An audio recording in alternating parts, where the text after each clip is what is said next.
There we go. You may proceed, Madam Chair.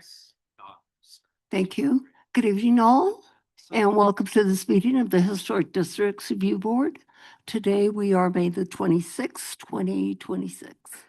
And I am calling this meeting to order at this point.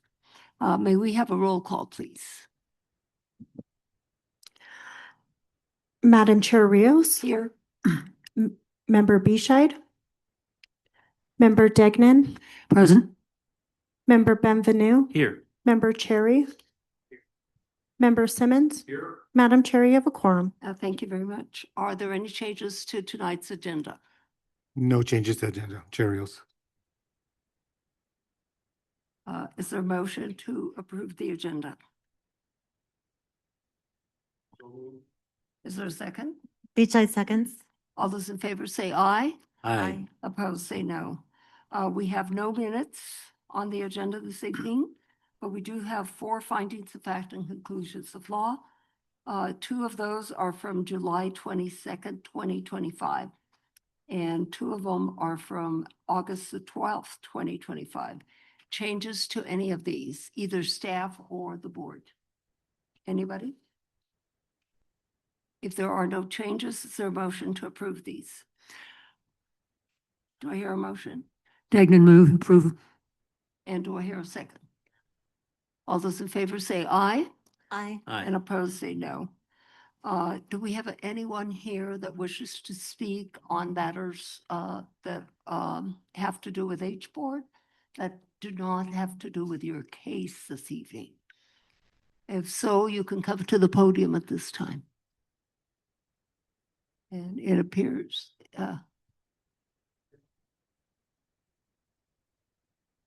no, later, when your case, when the case is heard. Is there anyone on Zoom? No, Madam Chair. Nobody on Zoom. Anything under staff communications? Madam Chair, I just wanted to let you know that I'm going to provide you with some information on the National Alliance Preservation Commission's conference. Not the city can pay for it, but just as a point of information, if you're interested in learning from other commissioners across the country, there's going to be a conference July 23rd through the 26th in Minneapolis, Minnesota. But that was the only comment, other than we will be doing a presentation at the next meeting on the wildland urban interface, and we are currently working the fire department to draft some code language relating to mitigating measures to help with the defensible space and prevent the spread of forest fires or even other fires, similar to those lessons we had with the Palisades, Pacific Palisades. This is a timely issue and will be considered as part of phase 1A of, or I'm sorry, 2A of the code update. So it'll be the first round of review that we do as part of that package. That's it. Thank you, Heather. Anything else? No. We will move on to old business. We have 1 case under old business. That's located at 515 Paseo de Peralta, and Amanda Romero is going to give us the case report on this. Amanda? I actually will be doing the presentation, Chair Rios. I sent a share request. Okay, thank you.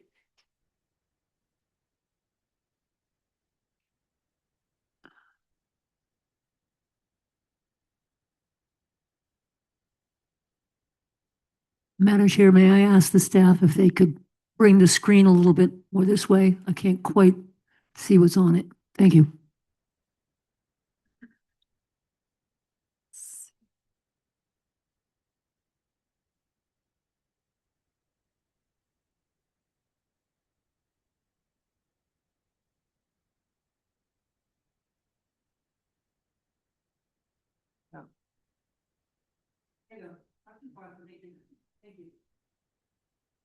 Can you see it, Member Decker? I can't. Thank you, Chair Rios, members of the board. I am just going to provide a little bit not orthodox, but I'm going to provide an overview of the site. There were story poles erected at the site for your review today so that you can understand the relationship between the two buildings. But this is a program that we have, an aerial mapping program, that these are images from November 2025, illustrating the relationship of this building to other buildings.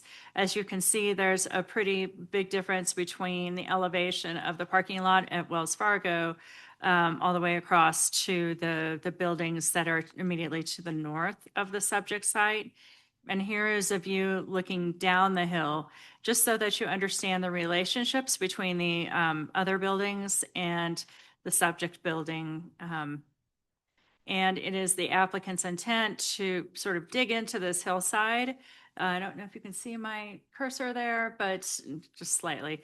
You can see there's a fairly large amount of grade that continues up behind the building, and the actual addition will be dug into the hill so that it will be the effect of one story above that sort of top elevation, roughly. I'm sure Mr. Contractor or Ms. Wood can correct me if I'm wrong. And then this is just sort of a final view looking from the backside. I just thought that these might be helpful to our conversation today. Let me start the PowerPoint. One moment.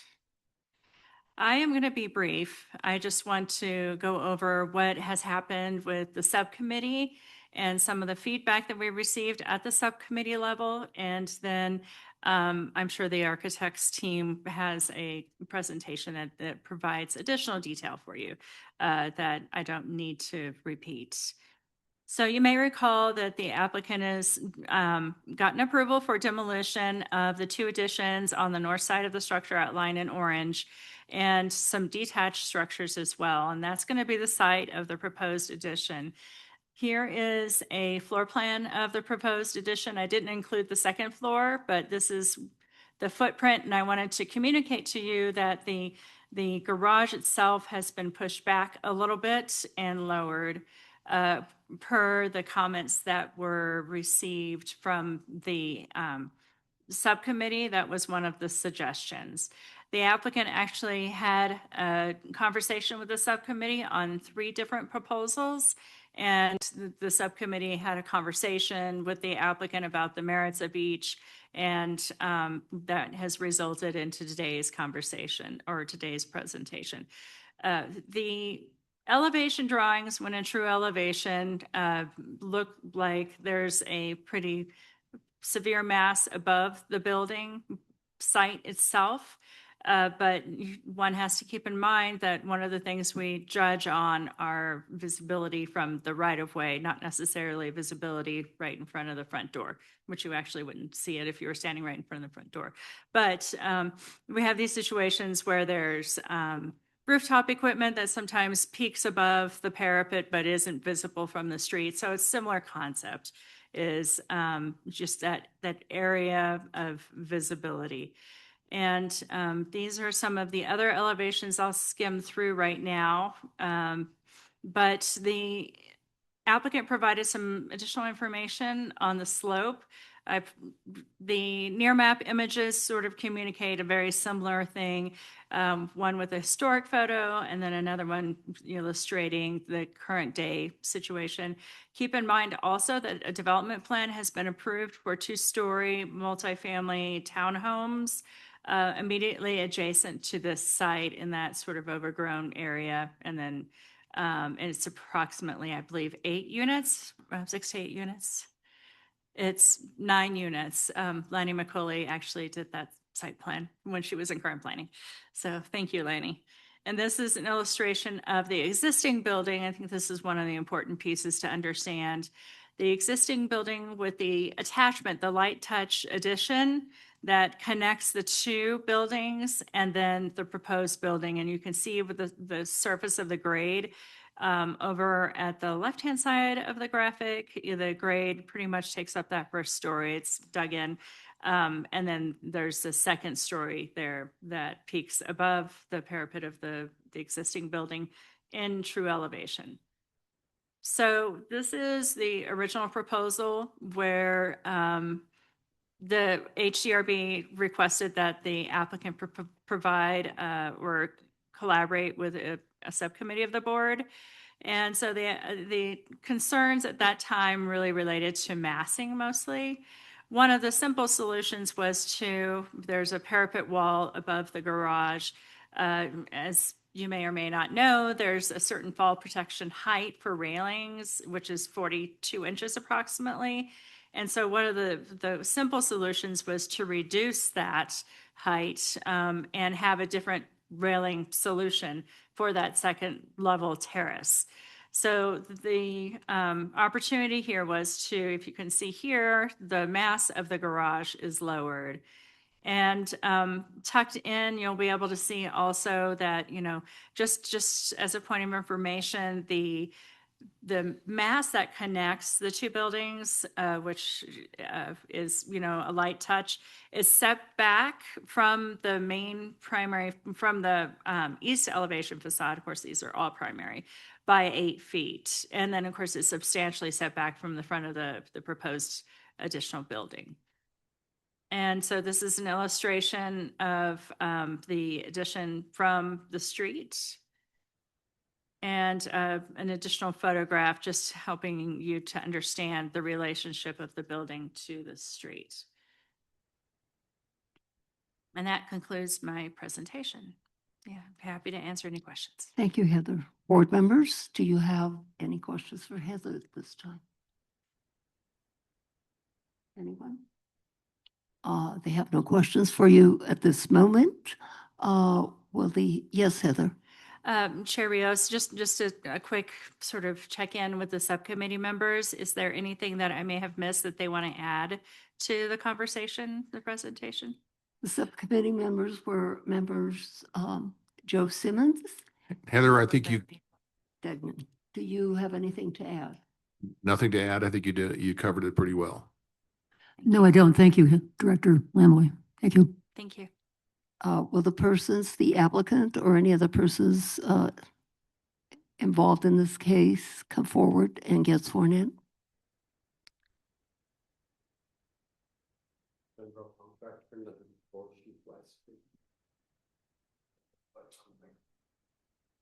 Benbrook Contractor, 924 Shoefly Street. Rebecca Wood, 94 Shoefly Street. Do you solemnly swear and affirm or declare and affirm that the testimony you have in reference to this item is the truth, the whole truth, and do this under the penalty of perjury? I do. Yes. Thank you.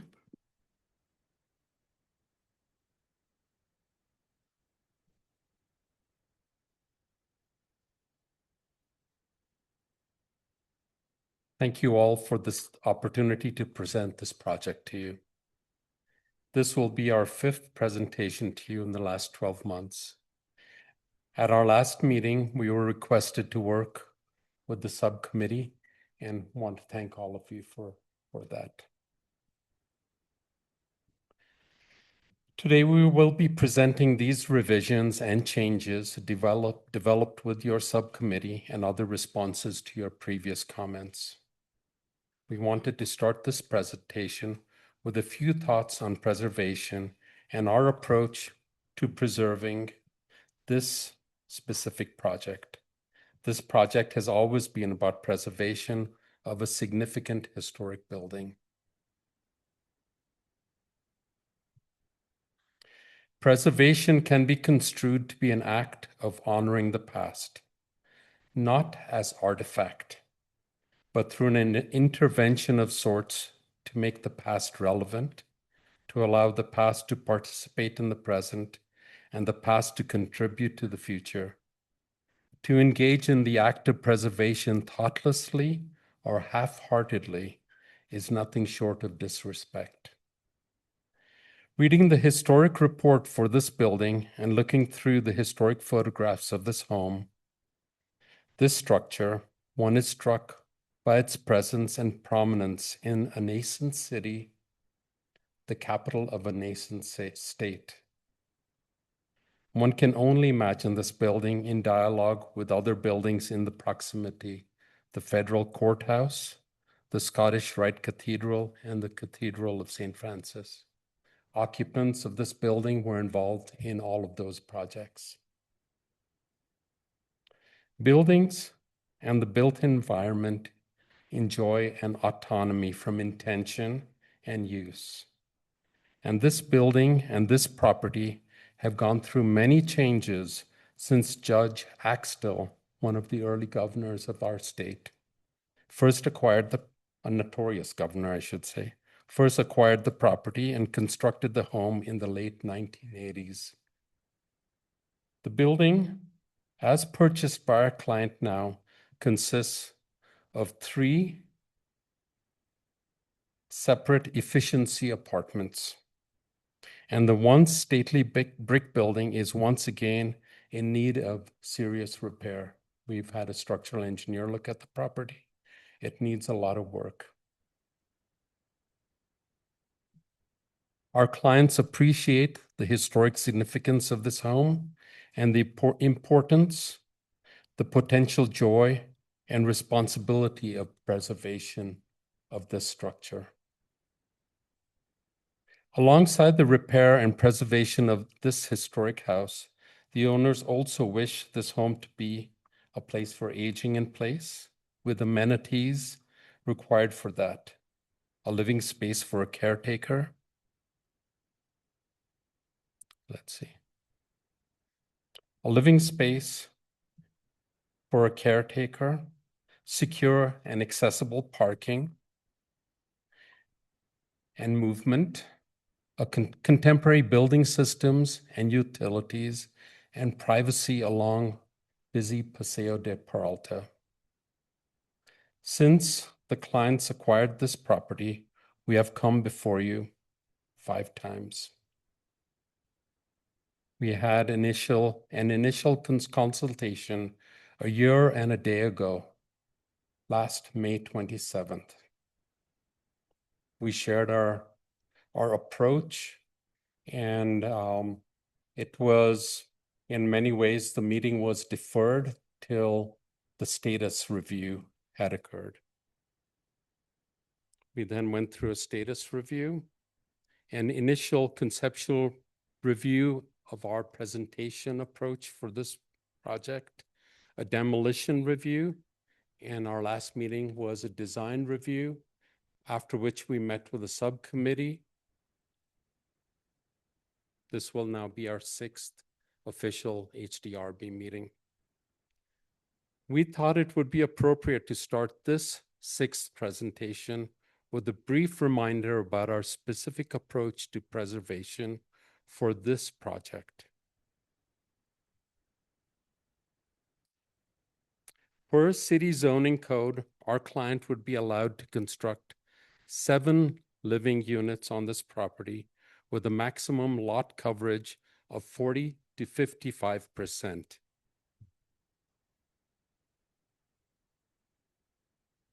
That's what a 55% coverage would look like.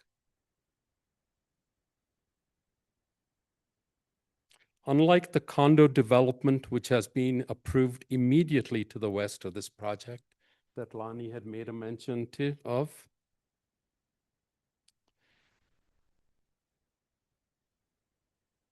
this is a lucrative possibility that our clients have chosen not to do. To celebrate the massing and dignity of this old historic building, while addressing our clients' functional and programmatic needs, we have developed a design where a single proposed structure is held away from the historic structure by 12 feet. In most neighborhoods, the separation between homes is required to be 10 feet to meet zoning, fire code, and building code. If you look at an aerial photograph of this neighborhood, that's how close buildings are. Houses are. They're all about 10 feet apart.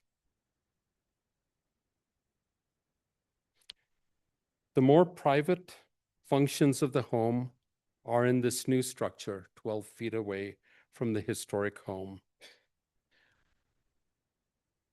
In the historic home, which is where the more public spaces of the home are proposed, which is where the historic structure will be opened up and preservation of the home will be celebrated. The two masses are lightly connected to allow the private and public aspects of the home to be integrated.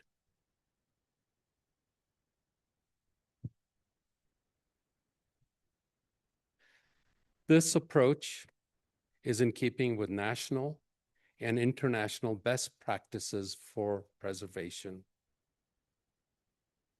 While this connector unifies the public and private functional uses within the home, it forces us to consider the two masses as a single structure and requires us to seek an exception.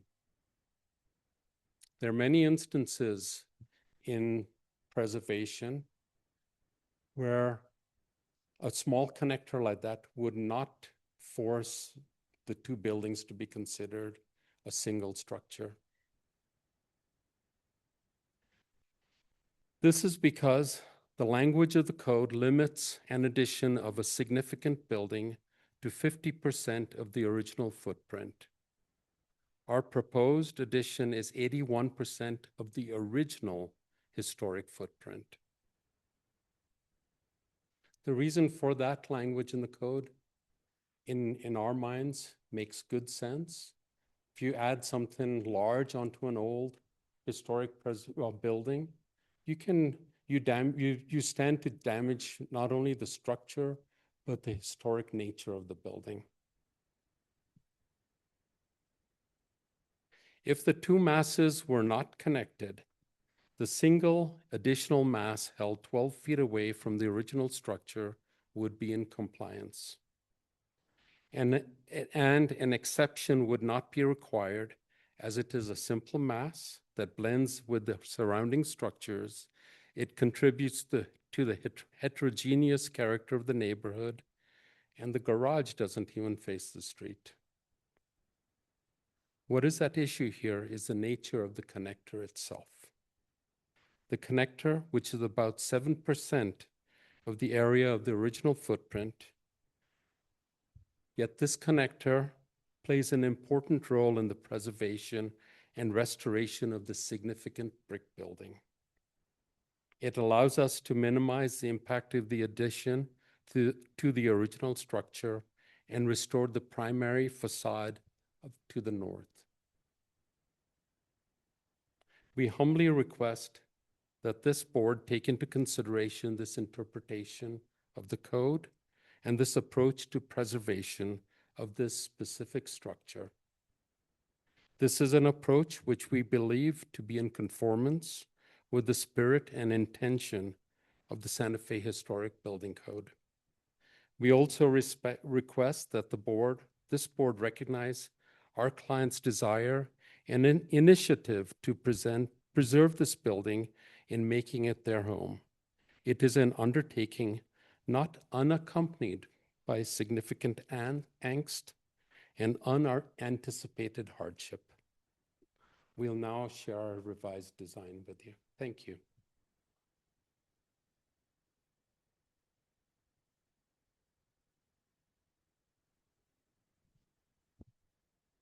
Thanks, Devendra, members of the board. This slide has an area summary of some of the numbers that Devendra mentioned, and we can return to it. But after understanding better the historic footprint versus the added area, the exception we're requesting is for an addition that is 81% of the historic footprint, where the code limits that to 50%.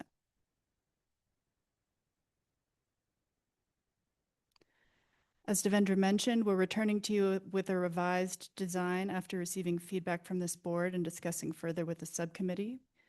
Heather did such a wonderful introduction. Some of this I can go through pretty quickly. But to summarize the discussion, the conversation focused on various aspects of context. What design guidance and limitations does the code provide? The neighborhood, the existing site. The neighborhood is and has historically been responding to slope. This site section shows the pattern of terraces and buildings stepping up the hill. Paseo's to the right, and north is to the left. Our site alone rises 30 feet from Paseo de Peralta to the north property line. And you can see the sort of ray of visibility from a bystander across the street. From the street, this pattern is visible as well. Buildings step up the hill with layered fences and site walls delineating the property boundaries.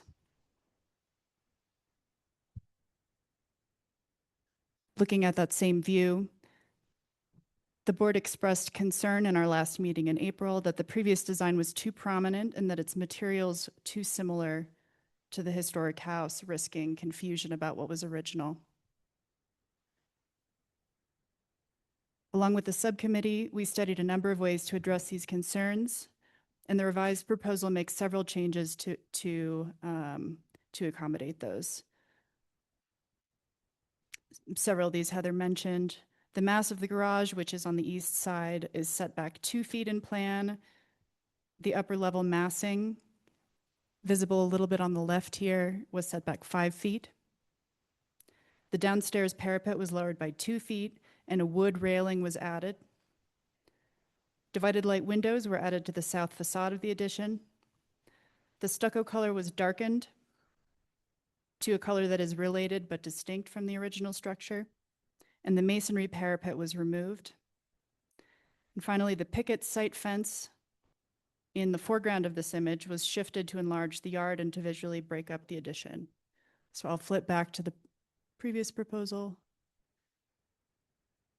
and then to the proposed. We have some updated views to reflect this new design. This image shows on the left, the gray massing is the scale of the proposed or approved development plan for our west neighbor. We understand that that might change since that happened a couple of years ago, but it's a good reflection of the scale that is likely to be built on that property. To the right of the image, you can see the 2-story buildings existing to the east.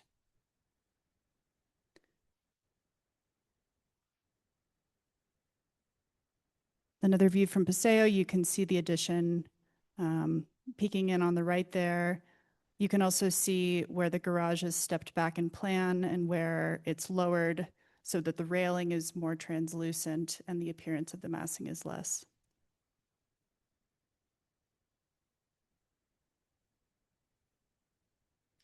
The only major update to the material palette is that of the stucco that I mentioned.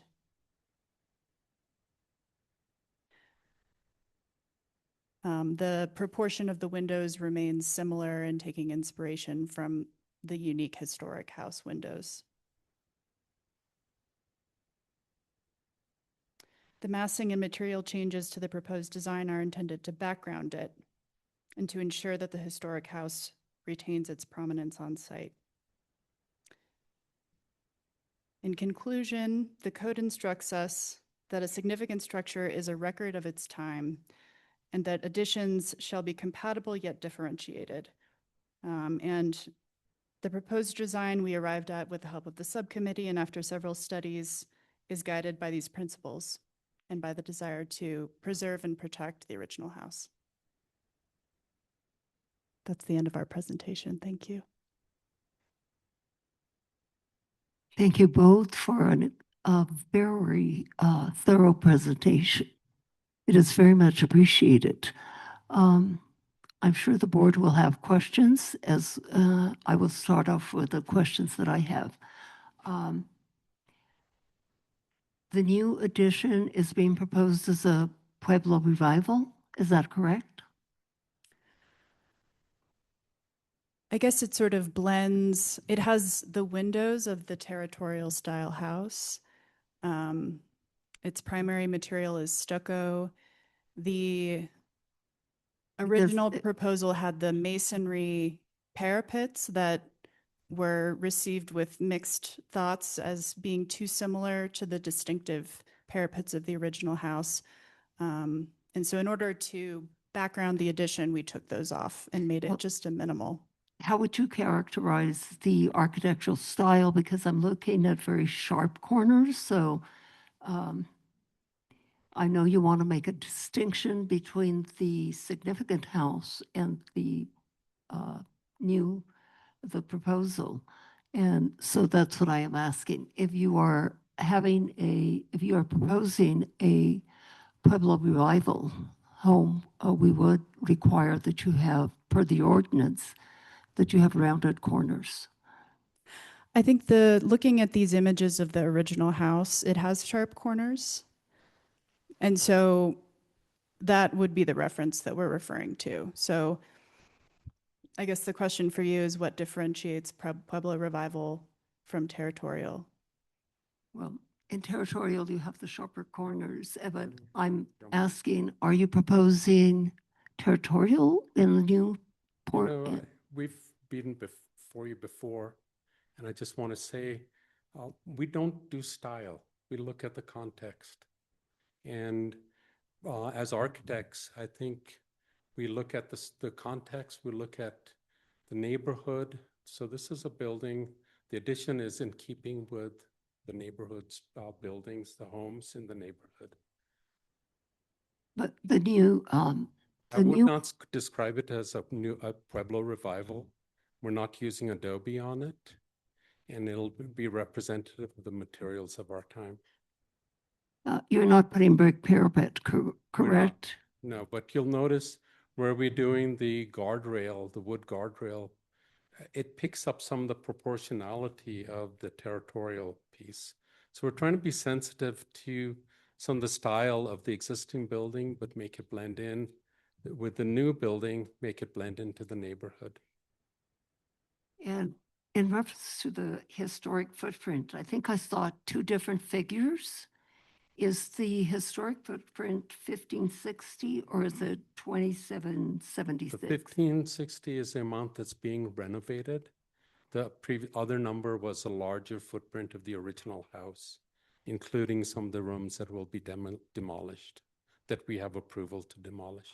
So total, when you do have the footprint of the original home and the proposal, you will have 4,800 and some square feet, correct?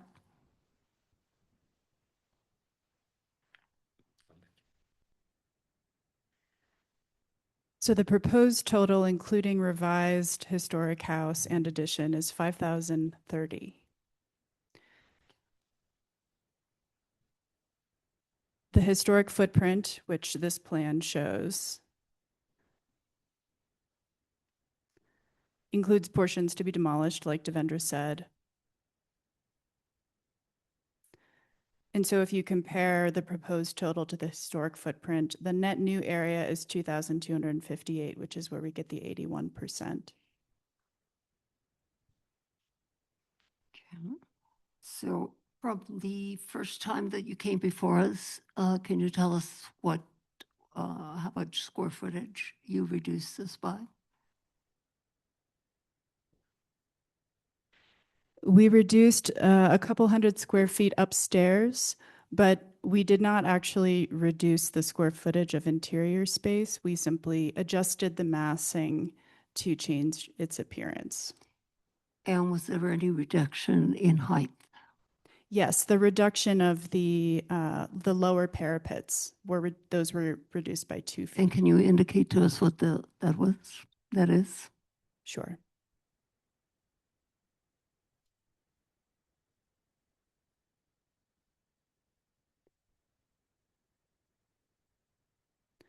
So if you can see where my mouse is, this line right here was previously 2 feet higher, which had been in alignment with the existing parapet. But in order to distinguish it and reduce the appearance of mass, we did this setback here shown by the shadow. We reduced this line, and you can see the more translucent wood railing providing the safety for the roof deck, as opposed to the solid parapet we had before. And was there any other portion that was reduced? The You can sort of see it here. Previously, there was a large covered walkway on the upper floor, which carried the line across. And the original intent was to just have simpler massing, but it made the building seem bigger. And so we removed that, stepping back most of the south facade of the second story by 5 feet. Thank you. And lastly, can you give us detail in terms of the picket fence? What are the tops going to look like? That has not changed since our previous proposal. We took some inspiration from historic photographs showing, there were a couple different photographs showing different kinds of fences.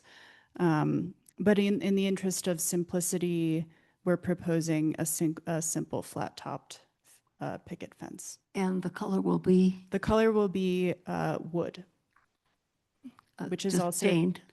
Stained or oiled, protected from the elements, but not painted white. Thank you. Other questions or comments, board members? I have some comments, but I believe that it would be probably more appropriate until after the public has spoken. I'm certainly willing to make comments right now. You can. Okay. Then thank you very much. And I want to extend a great appreciation to the applicants and the architects for really taking this to heart. We did have a very good session with our subcommittee. And I think that there's a great improvement. They've really incorporated the concerns that the board had previously.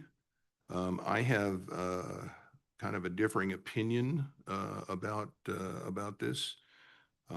In our code under building additions, under design, it says building additions shall have similar materials, architectural treatments and styles, features and details as the existing structure, but shall be distinguishable from and not attempt to duplicate the existing structure. So I think the original proposal probably made that duplication a little more prominent. I appreciate what the architects have done. However, I think that the change of color and the lack of reference to the cornice, it doesn't have to be a duplication of a cornice. I think that you guys were, in my personal opinion, were, on a good track previously. I think there's some other subtle ways to make that reference because what I see is the addition now looks more akin to the buildings that are next door and up the hill and in the context, and I think have drifted away from the character of the territorial style house here. So I would like to suggest that there be some closer familial relationship between the addition and the historic house that ties those together, that makes reference. They don't have to, and I'm sure you guys are skilled enough to come up with plenty of ideas as to how to do that. Otherwise, I think that the preservation of the historic structure is well met, that everything that is being proposed is subordinate to the existing structure. I don't see that there's anything in the addition that competes or that detracts or that calls attention to itself. I think that it really kind of sets off the structure. The analogy I was using in my head is like going to a black tie affair where all the men are in tuxedos and they are the ones who really set off the great outfits that the women wear. And I think that this is a case where I think that the analogy is appropriate. So I think you've done a very good job, with incorporating and doing what you could to respond to what the board had said. I especially agree that the 12-foot hinge, if you will, is particularly appropriate in that it is so diminutive that anybody, the casual observer, would not even know that this is one house. So that's what I have to say. Member Simmons, thank you very much for your comments. I have a question for you. Did you indicate those comments to, when you were part of the subcommittee, did you indicate those comments to the architects? Not about the differentiation of the style, but we certainly talked about the layering of the massing as it goes up the hill. That was really the primary conversation that we had. And then I did reflect in the subcommittee that there was some concern about the garage being too high. And then there was a comment, I don't know if it was made either here or, but to make a plane change and push the garage back a little bit.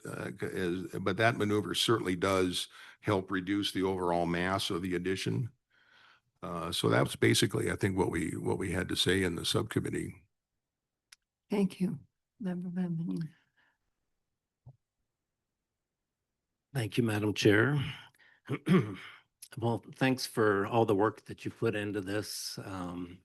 You did really take all of the board's comments to heart, and I think that it's a much improved project. I'm a little worried now that you're probably thinking, wow, have we gotten conflicting advice from the board here? Because the last time you were given some suggestions that it needed more differentiation. Now you may be hearing otherwise. I personally am of the opinion that in this particular case, I think you're on the right track to differentiate it the way you have. I felt last time that even though I thought it was a smart idea to do the a kind of a modernized version of the coping to nod towards that without duplicating it, to me, it just didn't quite work in this case. And it did seem too much like these two buildings suddenly became one building, and you did lose the sense of the original structure. So because of the fact it's a significant building as opposed to a contributing building, I do think that it's important to do more differentiation than it otherwise would be. I agree completely with Member Simmons that normally I think it gets carried a little bit too far, the idea of differentiation on a contributing structure, because I think the standard is really intended just to show it, to avoid confusion. You don't want an exact duplicate, so you can no longer tell what's original or not. But it's not really intended to have contrast per se, even though sometimes it's thought to be the case. That's the way I interpret that language, and I think that's the appropriate way to interpret that language. But with a significant building, we're not really supposed to have additions at all. So I think what you've done really keeps the sense of the original structure intact. It really does read to me as another building behind it. So that's exactly, I think, the right approach in this particular case. I think you've solved all the problems that at least I thought the original proposal had in terms of the overwhelming nature of the size of it compared to the original structure and the too much closeness in design. I guess I do want to focus just a little bit more though on the specific design features of the new structure, almost thinking of it as if, well, if this really was a separated structure in our district on that street, what would we expect or even demand in terms of the detailing of it? It seems to me that you have switched from a territorial style to something like a Spanish Pueblo Revival style. What's called in our code for this district the recent Santa Fe style, which does mean that, as Chair Rios was, I think, wondering about, that we do expect to see rounded corners on that style, even in a territorial style, because our code specifically says that even with respect to recent Santa Fe style, that dominating effect is to be of adobe construction. So that is what we always look for. We give a little bit of leeway when there is territorial revival style, because that is the one instance where John Godmean did push that boundary a little bit and had sharper corners in his design aesthetic for, and he created, in essence, that revival style. So when it's a true territorial revival style, classical territorial revival style, we do accept sharper corners than otherwise, and that's kind of the one exception. So in this case, I would say you need some kind of rounded corners on the new building. I do think, though, the unique circumstances of this particular conjunction of the two buildings means perhaps it could be a little less rounded than we would normally demand. So not a sharp corner, but something in between the 3-inch radius that we would want if it was a true Spanish Pueblo style building. Because I do think that it might look a little, because they're attached, maybe it's nice to have some kind of a middle ground between the Spanish Pueblo revival and the territorial in terms of its treatment of the massing. So that's what I would advocate for, not sharp corners, but something like maybe a 1.5 to 2-inch radius for the corners, recesses in the windows to make sure it continues to look like as if constructed from Adobe, which is what our code demands. And I guess finally, I might question the trim color on the windows. Was it black on the style sheet? Because we normally do not allow black or dark gray in the historic district for that. No, and this is just a photograph of the Divided lights. the divided light door model that we're specifying, but it would be in this finish. Okay, I would find that acceptable. So I'm really impressed with the work you've done. Thank you, Member Benvenu. We'll take a look at the bullnose corners. Yes. That's an easy thing to do. Sure, thanks. Other comments? Member Beachside? Thank you, Madam Chair. Thank you for your presentation and for your continued thoughtful consideration of this project. The concern I expressed at the last hearing was with respect to the garage massing and appearance from the east. And that's been more than addressed with the changes you've made. I think you were smart to approach it with the translucent railing and reduced or increased setback. I also like how you did the picket fence. It's surprising how much difference a fence placement can make. I appreciate the skill that you've exhibited in making these changes. I really like the light touch approach to additions to historic buildings, especially significant buildings. I wish we saw more of it, but I think it takes a more creative and skilled approach that we don't always, applicants don't always have access to. So I think this building is quite lucky to have you on its team. That kind of approach makes it really obvious what the new part of the building is. So I think the differentiation maybe is less important to me, and I hope that you feel comfortable with the finishes that you've proposed in trying to meet that code requirement, because I think that the massing itself and the placement with respect to the historic building has achieved that. With respect to rounded corners, I think, if I'm not mistaken, the neighboring properties to the east of the building, I'm not sure if they have rounded corners or not, but they have quite modern windows, which read more contemporary.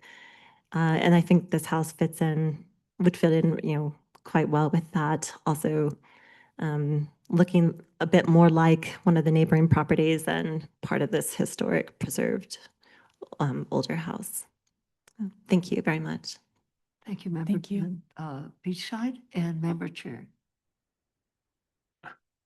Yeah, thanks. I think you guys did a really good job. I don't have much to say in detail other than I think it looks really good. And I would comment on the square corners. I would actually be an advocate for the more square corners because I think it marries it to this building, the existing structure, and keeps it sort of less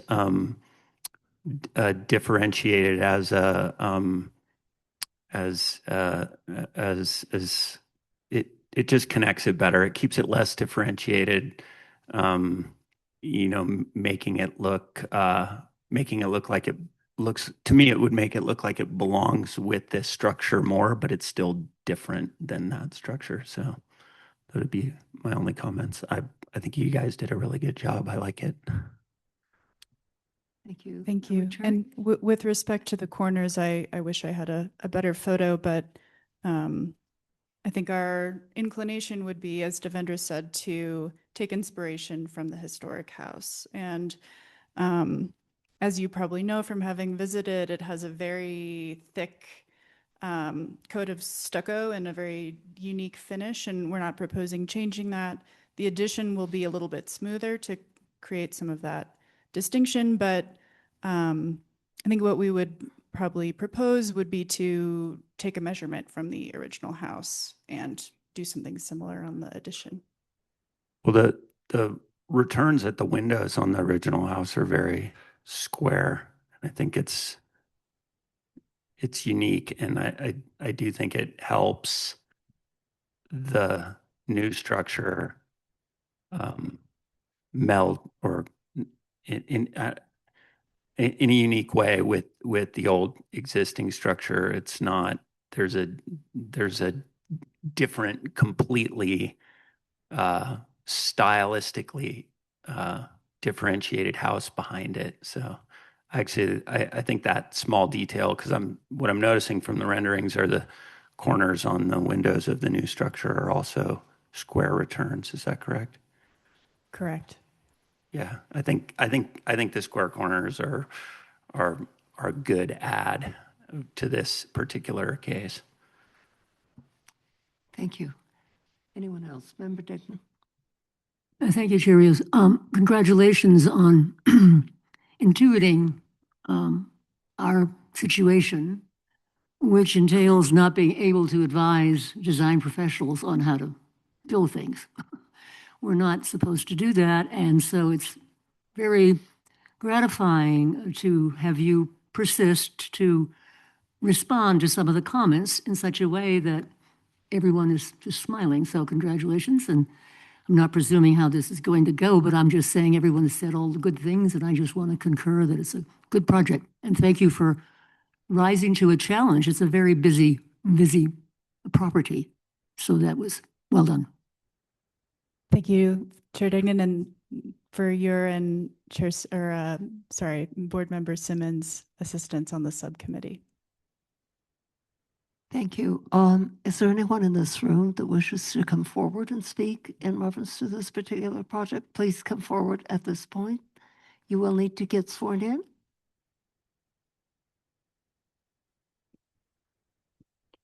Hi, please state your name and address for the record.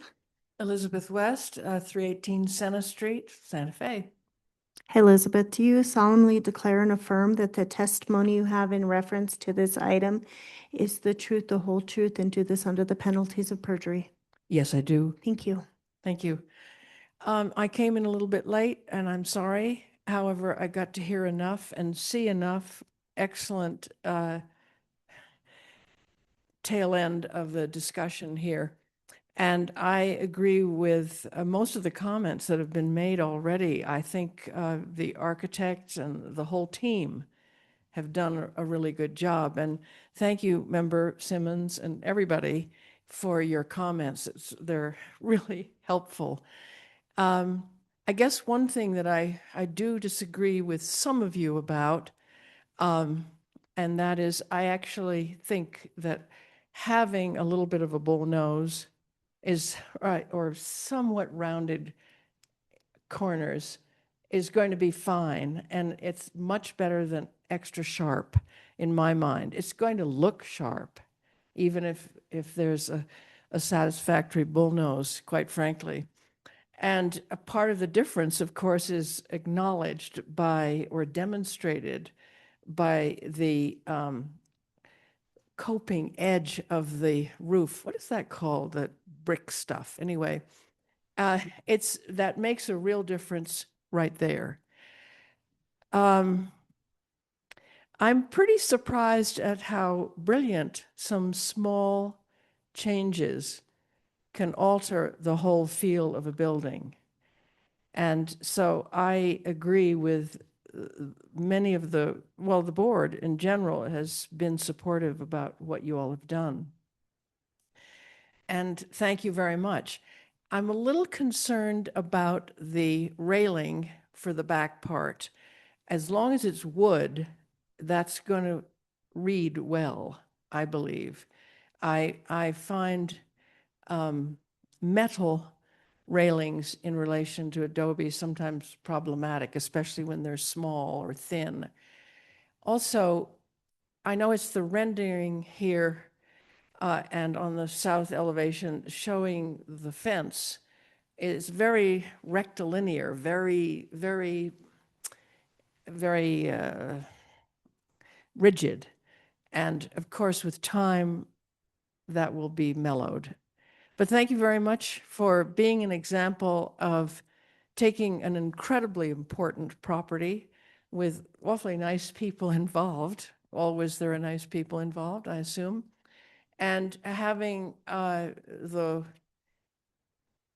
brilliance to take a look again. And who knows what you might have privately said after the last meeting when we were told, gosh, you've done a lot of good work, but this isn't quite what we meant. But whatever, you've done a really good job. Thank you. Thank you, Elizabeth. Hello. Hi, please state your name and address for the record and speak right into the microphone, please. Max Schooler, 316 Otero Street. Thank you, Max. Do you solemnly declare and affirm that the testimony you have in reference to this item is the truth, the whole truth, and do this under the penalties of perjury? I do. Thank you. He has been sworn, Madam Chair. I can confirm that there are nice people involved. George and Tina are my neighbor and our most treasured neighbors. And I've met Devendra a few times, and I know there couldn't be more great thought that's gone into this project. I live in the property immediately above and behind this. And it was only yesterday that the blue flags went up, and I was able to see from our back garden how this affects our view. Lily and I moved into 316 Otero, which was built in 1910, 2 years ago. And the back garden was really one of the two things that attracted us most to the property. From it, you can see the plaza, you can see the Capitol, you can see St. Francis, you can see the mountains. And yesterday, with the blue flags up, we could see where our view of many of the elements is impaired. I'm tremendously excited for you all for this project. I want you all to have your every dream. I really mean that. We wish that the height requirement would be observed at the 23-foot height as opposed to the variance requested for 24 feet. That amount matters in what we're able to see in our entire experience of our back garden. So that's our respectful request. We deeply appreciate the chance to put that into the process here. Thank you very, very much. Thank you, sir. Anyone else wishing to speak, come forward. Well, the elevation that the vendor has. I'm sorry, go ahead. No, please. Is it possible to show that? Sir, if you're not at the microphone, you will not be recorded. I apologize. Speak right into the mic, sir. Would it be possible just to show that elevation from Paseo that goes up? Because I think it really demonstrates how the top casita sits up relative to our property. Okay, he can do that in a while. Let's hear from the next person. Thank you very much. Thank you. My fault. Okay, my name is John Birkenfield. I live at 9 Elk Circle. The microphone, John, please. Will you speak into the microphone, John? Thank you. John Birkenfield, 9 Elk Circle in Santa Fe. Do you solemnly declare and affirm that the testimony you have in reference to this item is the truth, the whole truth, and do this under the penalties of perjury? I do. Thank you, sir. Thank you. I'm going to come at this perhaps in a little different way. Firstly, let me say I'm the retired director of Les Golondrinas, so I spent 25 years there, really involved in historic preservation, and it was dear to my heart.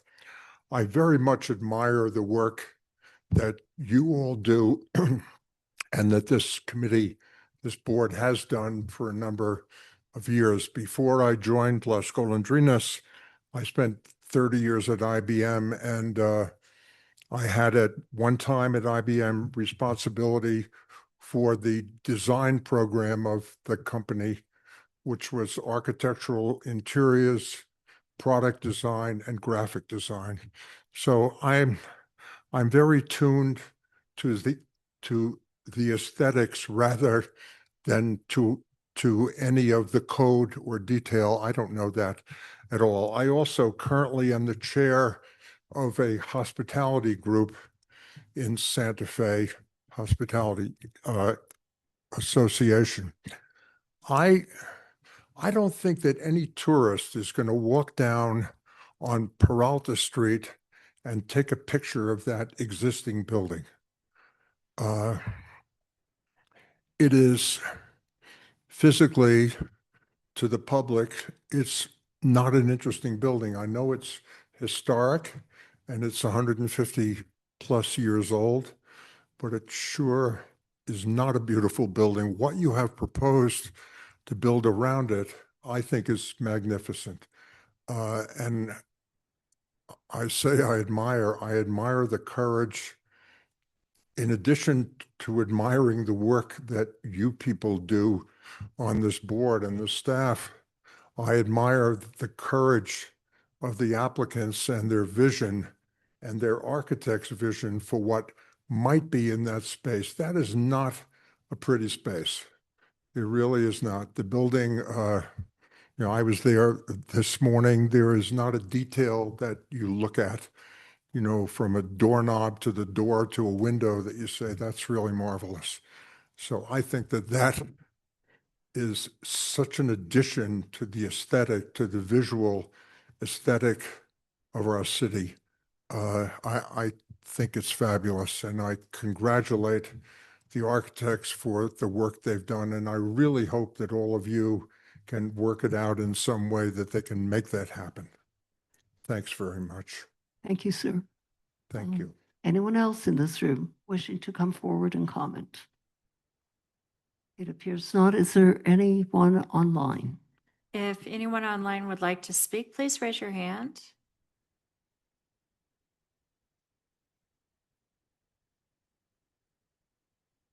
Yes, just one moment.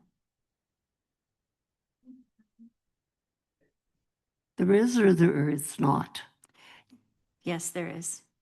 Mr. Guida, if you can state your name and address for the record, and please be prepared to be sworn. Hi there, Anthony Guida, 1711 2nd Street, Santa Fe, New Mexico. Hi, Anthony. Do you solemnly declare and affirm that the testimony you have in reference to this item shall be the truth and nothing but the truth, and do this under the penalties of perjury? I do. Thank you, sir. He has been sworn, Madam Chair. Good evening, board members. I too want to applaud the applicants for their design work on this project. I want to applaud them for their thoughtfulness, their thoroughness, their flexibility, and especially for their patience. I think the last time I saw this presentation, there was a lead slide that explained I don't know, about 7 or 8 steps in this process, extending all the way back to November of last year, if not before, and most recently, a subcommittee designated for a House addition. I appreciate their patience with all of this. I understand that this is a significant structure in our, as designated by the city of Santa Fe. I understand that, of course, there is a measure of sensitivity that should be invested in the design of any alterations or rehabilitation of that structure. I will have you know that as an architect or a historic architect for the National Park Service working on national historic landmarks, there is less scrutiny, less review for the homes of presidents, for other buildings that have that highest designation. I think the city has kind of put these applicants through the ringer on this, and we had a good project last time it was presented. We have a good project tonight. I just want to kind of point out, the value or lack of value in what we're doing. Both of the projects, both versions of the project that we saw follow the intent of the Secretary of Interior standards for historic rehabilitations. These are qualitative standards. Our code, and I think some of the discussion tonight points to some of the flaws in the way our code is written. We often look for quantitative excuses not to build. I heard a lot about the area, the height, the definitions. Some of these things are in the code, some of them aren't. There is no requirement to follow either the territorial revival style or the Pueblo revival style. The code only says old or recent, leaving open for some interpretation. There is no requirement for radiused corners on buildings. It is not true that significant buildings should not receive additions at all.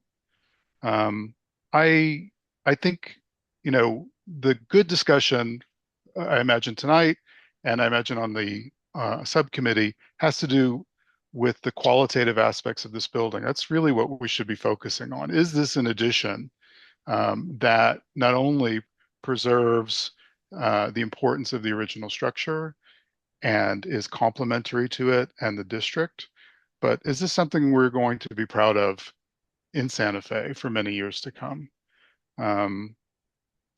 One thing that would help that is if the city reformed its code, if the city adopted the Secretary of Interior standards for historic preservation, like every other certified local government in the state of New Mexico does, and as a requirement at the federal level. That's all I have to say. Thank you. Thank you, Mr. Guida. Anyone else online? Ms. Young, if you could state your name and address for the records and be sworn. Yes, Jordan Young. I live at 652 Galisteo Street. Ms. Young, do you solemnly declare and affirm that the testimony you have in reference to this item shall be the truth, the whole truth, and do this under the penalties of perjury? Yes. Thank you. Thank you. I missed, the sound has not been great on the Zoom side, just FYI. I had to turn the closed captioning on, but I was glad to hear from Joe Simmons and to have a professional architect on historic. Thank you, Joe, for serving. I am eager for a historian to also be appointed to fill out the board. As a homeowner, it feels really frustrating that it required a subcommittee to do a house addition. This is not a monument. Devendra is a well-known, reputable architect. The fact that it has taken a professional of this caliber this long to get through the process is a total embarrassment. It shouldn't take this long or this much money to build something in the historic district. Details like corners should not be hashed out in a public hearing. Neighbors losing their views, you do not own the air above someone else's property. We are so lucky to live in a place with expansive views everywhere. Requiring views to be preserved of a neighbor in the densest neighborhood feels highly personal and not progressive. Does it follow the code? Does it meet the requirements? Is it worth all of the resources of the city to scrutinize these homeowners for so long for a home addition? Please approve this project so we can move forward. Thank you. Thank you. Anyone else online? No, Chair Rios. I think the gentleman wanted to see something from the architect. And in the meantime, Attorney Rubalid. Frank, can you comment in reference to, like, quickly about view sheds? What the law tells us about view sheds? Madam Chair, thank you for that question. The law does not protect a view shed. The law does place height restrictions. There's nothing in the height restrictions that indicates that we're there to protect view sheds. But generally, you'll find that the basis for a height restriction is to protect the sunlight, adaptation to the natural environment, and possibly a view shed was the intent of a height restriction, but that's not what the code reads. Thank you. Thank you so much for letting me just to indicate on this. This is our property right here. Sir, if you can, please just. This is our property right here. Sir, Okay. You see it. So, and this is all new, so. Thank you. Can you hear me? Okay, good. So, this is our back garden. This is the new building, and this is the second story of the new building. You can see where in our back garden now, what is the view will be impeded by the new building. I don't think we own the view at all. All that we are requesting is that that the code be followed at 23 feet as opposed to 24 feet variance. And frankly, we don't understand why it needs to be 24 feet. And I don't know if you have any comment on that, but it's confusing to us. Thank you, sir. Thank you. Thank you very much. Yes, Everson. I believe there is an amendment to the staff report about the height that wasn't mentioned earlier. We saw that in the revised this memo that we got this afternoon, but I think it says, let me find it here. Staff has determined the height exception will not be required as the applicant will be allowed to up to 48 inches for building on a sloped site, sloped area per section 14-6, yada, yada, yada. Chair Rios, Member Simmons, that's correct. It is up to the jurisdiction of the board still. So that the height calculation is such that on a sloped site, there can be some relief up to 4 feet based on the terrain and the project, but that is the jurisdiction of the board to determine what's appropriate. Thank you. I will ask if there are no further comments or questions. I will ask for a motion. However, I do want to make a quick comment, and that is that I feel that the applicant and the subcommittee worked well together. Yes, the applicant had to come here, has come before the board about 5 or 6 times, I believe. But in reference to design, this is only the second time that the applicant has come. And I believe that the project has improved. And I believe that the applicant, that the owners and that the applicant themselves probably would agree with us. And that's what happens. And that's why we have a board that works with the public. We are a volunteer board that gives of our time and our efforts and our knowledge. So thank you all. And that's, we're all community members.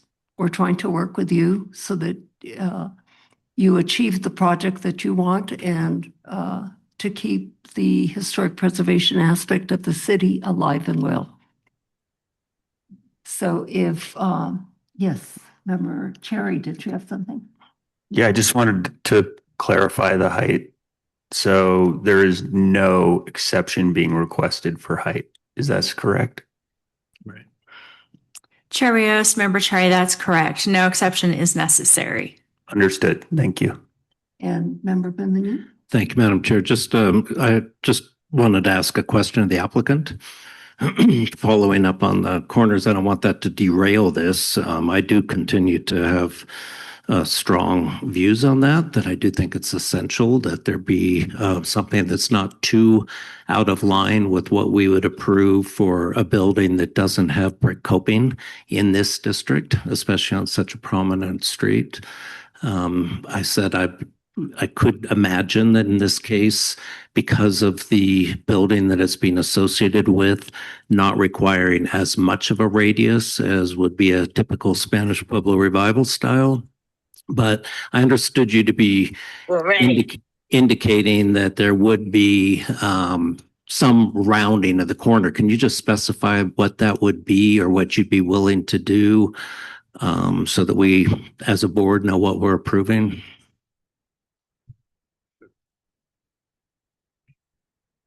I think anyone who's done construction or plastering around town knows there's a standard bullnose bead that's available for stucco, and that's what we'd propose to use. So how would you have that in inches? You're holding up your fingers. Oh, no, let's put it this way. We know there is a very sharp corner on certain contemporary houses that's very prominent throughout. Outside of our historic districts, I would say it's actually dominating outside of there. So we don't need to, it won't be the work around the bush here. It all comes down to the tectonics of how you do something. And in this case, it would be the standard bullnose bead that comes. I forget if that's 1.5 inches. 1.5 inches. Yeah. Okay. That's somewhere in that range. I did. So standard bullnose, not sharp, but 1.5 to 2 inches range is what I think you're saying. I mean, I don't have that sample in front of me. Right. But I've plastered a lot of houses with that, and it gives it a nice soft look to it. I think that's what you're after. But it doesn't make it, it's not a 3-inch radius. It's not the kind of bullnoses we're doing at the O'Keefe Museum. Exactly. Yeah. Right. That's what I was suggesting would be the middle ground between a truly sharp corner and a just round taking the radius. edge off. And I think that's what you were looking for. Right. Okay. I mean, actually, I would make a motion then if you want, unless someone else wants to. And Benjamin, if you want to go ahead and make a motion, whenever there are other exceptions that need to be addressed. Yeah. And this? Let's see, where's case are we on? Okay, so case 2026-012-126 HDRB at 515 Paseo de Peralta. I would move to adopt the staff's findings that the exception criteria have been met for the following. With respect to the height exception has been determined not to be required. However, I would still make a positive finding that the board finds that the additional 1 foot in height, which is grantable in its discretion under the ordinance, is hereby granted for the reasons set forth in the staff report. With the exception request for the removal of historic materials, respecting the existing exterior entry doors, I would move that we adopt staff's findings that all exception criteria have been met. or staff's recommendations, I should say. With respect to exception 2, to construct an addition to the rear north facade, I would move that staff's recommendations be adopted and concluding that the exception criteria have been met with respect to that exception. And with respect to exception number 3, allowing an addition exceeding 50% of the existing footprint. Again, in that case, I would move that staff's recommendations be adopted by the board as findings. And finally, I would move that the application otherwise be approved as submitted, on the understanding, based on the applicant's representations, that the corners of the new building will be somewhat rounded in the 1.5 to 2 inch radius range. Dagnon, second. And may we have a roll call vote, please? Member Bescheid? Yes. Member Degnan? Yes. Member Benvenu? Yes. Member Cherry? Yes. Member Simmons? Yes. The motion has passed. Thank you. Thank you all and good luck on your project. We're going to move on to new business, and the first case is located at 247 Varela, and that is Lanny's case. I'll give you guys a minute to leave the room.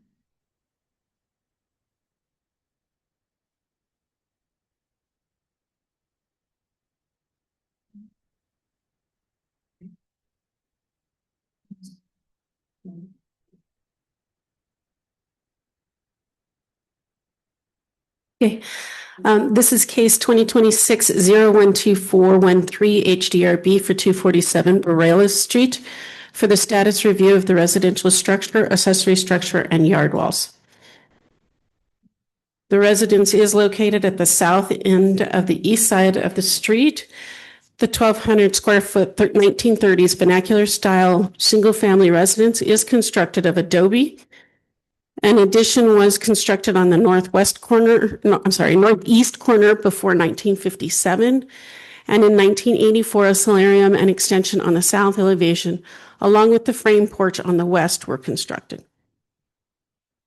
The residence is amongst the early residences in the Garcia addition and was historically associated with the property located approximately 25 feet to the east at 246 Casado Street. The residence was previously addressed as 246.5 Casado Street and exhibits a modest expression of the Pueblo style. Due to a series of changes over time, the property was classified as non-contributing to the West Side Guadalupe Historic District during the surveying of the structures in the 1980s. The shed and yard walls do not have an assigned status. Staff finds the structure to be contributing to the district because of the original adobe construction material, the historic growth of the building, including the rear portal and small addition from the 1950s, and the solarium addition in 1984, which retains the overall appearance of the residence, the deep inset windows and doors, and the unique portal design. At the rear of the lot is a small shed, which is not discussed in the 2026 HCPI. The shed is found in some of the photos therein. The west, east, and south of the shed have no fenestrations. The north has a simple door opening. Staff recently approved a replacement of the door of the shed because it was falling out of the building and the building was having high water intrusion. The 1957 aerial on page 19 of the HCPI does not show a structure in this location. It could not be established in the 1978 aerial, but there is a tree in the location where the shed would be. Therefore, it is presumed that the shed was constructed in the 1980s, making it ineligible for status. The yard walls on the property were constructed after 1985 and are considered non-contributing due to age. In 2026, the property was issued a stop work order, or red tag, for unpermitted work, including the wholesale window replacement, enclosure of the solarium, alterations to the front entry porch, replacement of the canales, and other maintenance items. While the 2026 HICP states that the residents should be non-contributing due to these alterations, and as noted, previous alterations from the 1985 survey, staff disagrees with this assessment. Until 2026, the residents held 6 light wood casement windows and maintained the historic integrity of the building. It was not until the illegal work in 2026 that the integrity was affected. The status review for the property was due before the work had begun in 2026, and staff finds that prior to that work, the building would have been recommended as a contributing structure. Therefore, staff finds that Section 14-4.6C2V for restoration of status is relevant in this case. Staff finds the structure to be contributing to the district because of the original adobe construction material, the historic growth of the building, including the rear portal and small addition from the 1950s, and the solarium addition in 1984. The deep inset windows and doors, and the unique portal design. Staff recommends that the historic status of the structure be upgraded from non-contributing to contributing, with the north and west facades, 1, 2, 3, and 4, including the corner portal designated as primary, and the yard walls and shed be designated as non-contributing per Section 14-4.6C. At the field trip today, we did notice that there has been additional work done on the structure, including the completed enclosure of the solarium and the destruction of the unique character of the portal. Staff did give permission for stucco, re-roof, and hardscaping work, which is how the property obtained its existing permit for interior work, stucco, and roofing. The permit is not for the window replacements, enclosure of the solarium, or the alterations to the portal. All of these items will need to be addressed under Section 14-4.6C2V for restoration of status. I stand for questions. Thank you, Lanny. Lanny, could you describe on the front of the property the significant, in detail, the significant portion of the property of the building that was removed? So you can see here in the 1985 HCPI image, it had these, the portal was actually divided into 3 entryways onto it with the arches. And that's what we were looking at as the unique portion of that portal. And have there been other significant details of this property that have been removed besides the arches? Right. So if you, let me find a photo for you. So this shows the wood pieces. Where those wood pieces were wide open windows, which created the solarium. There's also a small door entry that they have enclosed, both on the west and south sides of the building.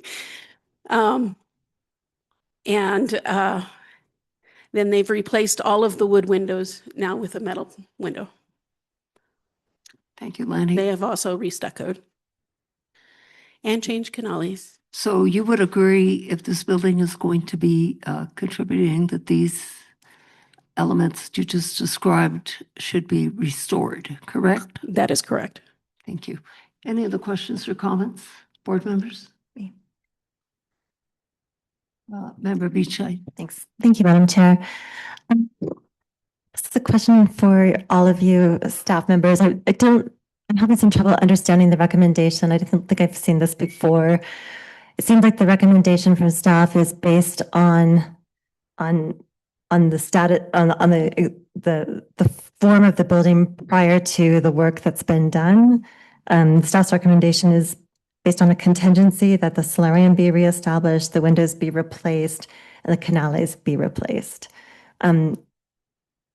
I thought we were to status buildings based on their current condition. So I don't understand if we don't have any sort of authority to make these things happen, unless I'm mistaken, how we can recommend a status based on several things, assuming to be, changed in the future. Heather? Thank you, Chair Rios. So this is a conundrum here because of the changes that were made to the property. Certainly the most clear path is that it would be non-contributing. Current status is contributing, if I remember correctly. Currently, it's not contributing. Is non-contributing, okay. Because there are special notice standards for non-contributing. I'm sorry, I was in error, but I was thinking that we might have to, postpone and consider a status downgrade, but since it is non-contributing now, this is one of those tough cases that we don't have as much authority in the case of a downgrade and impacting an existing contributing status. And how do we ensure that these things happen that seem to be essential to designating it as contributing? The characteristics that made it special apparently have all been changed. Is that right? Yes, they were not changed at the time that I did my site visit a month ago. They have been changed since the site visit with staff. Right. So staff's determination was based off of the site visit that we had. Okay, that makes more sense. No permits issued, were there? There is a permit for a re-roof and stucco work. Well, it seems unfortunate that this has happened, but I don't see how we can base a status designation on something that's no longer preserved. But that's just my opinion. Thanks. If it is the pleasure of the chair and the board, we may have some additional discussion about reestablishing that character. Certainly in the other cases, we've had one building burned down and the status was reestablished, even though technically it lost status altogether because it was gone, but it was reestablished. So if it's the opinion of the board that the building before the changes, illegal changes were made, then the board could consider it as contributing as it was, and then there could be more discussion about the changes that need to take place to re-establish what the historic footprint was. But it is a difficult situation. It is difficult. It seems the more logical path to me would be to designate this as non-contributing now, and then when changes are made, assess whether or not it has been reestablished as previously seen, a month back. Thank you, Member Bichette. Member Beming. Thank you, Madam Chair. Yeah, this is a conundrum. I completely understand where staff is going with this because, you're trying to sort of restore the status quo. The more I read the code or ordinance, though, I'm just not sure it quite works out that way, because even if we designate it as contributing, our authority to then order it to be returned to the condition it was depends on us first designating it as non-contributing, which would be a very bizarre procedure. I guess we would say first a motion to designate it as contributing and then a second motion to designate it as non-contributing following the changes, which I think would be peculiar. I'm just wondering if what seems more logical to me would be that the city orders this unauthorized work to be undone and returned to the condition it was, which is completely separate from the board. That's just city enforcement of the code. And then it comes back to us down the road in its original, its restored state, and we designate it at that point. Is that something that the city is that kind of the way the procedure should work for if if this wasn't in the historic district and someone had done this exact same work, would the city red tag it and tell them, you've got to take all of the work you've done and take it out and restore it?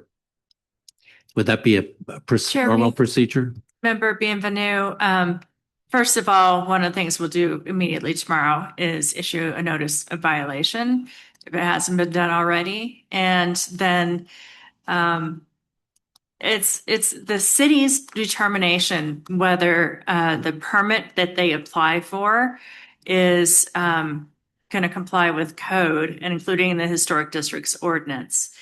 So once again, I'm struggling, but it is certainly within the city's authority to require that it go back, or at least there'd be dialogue considering the design before anything is approved.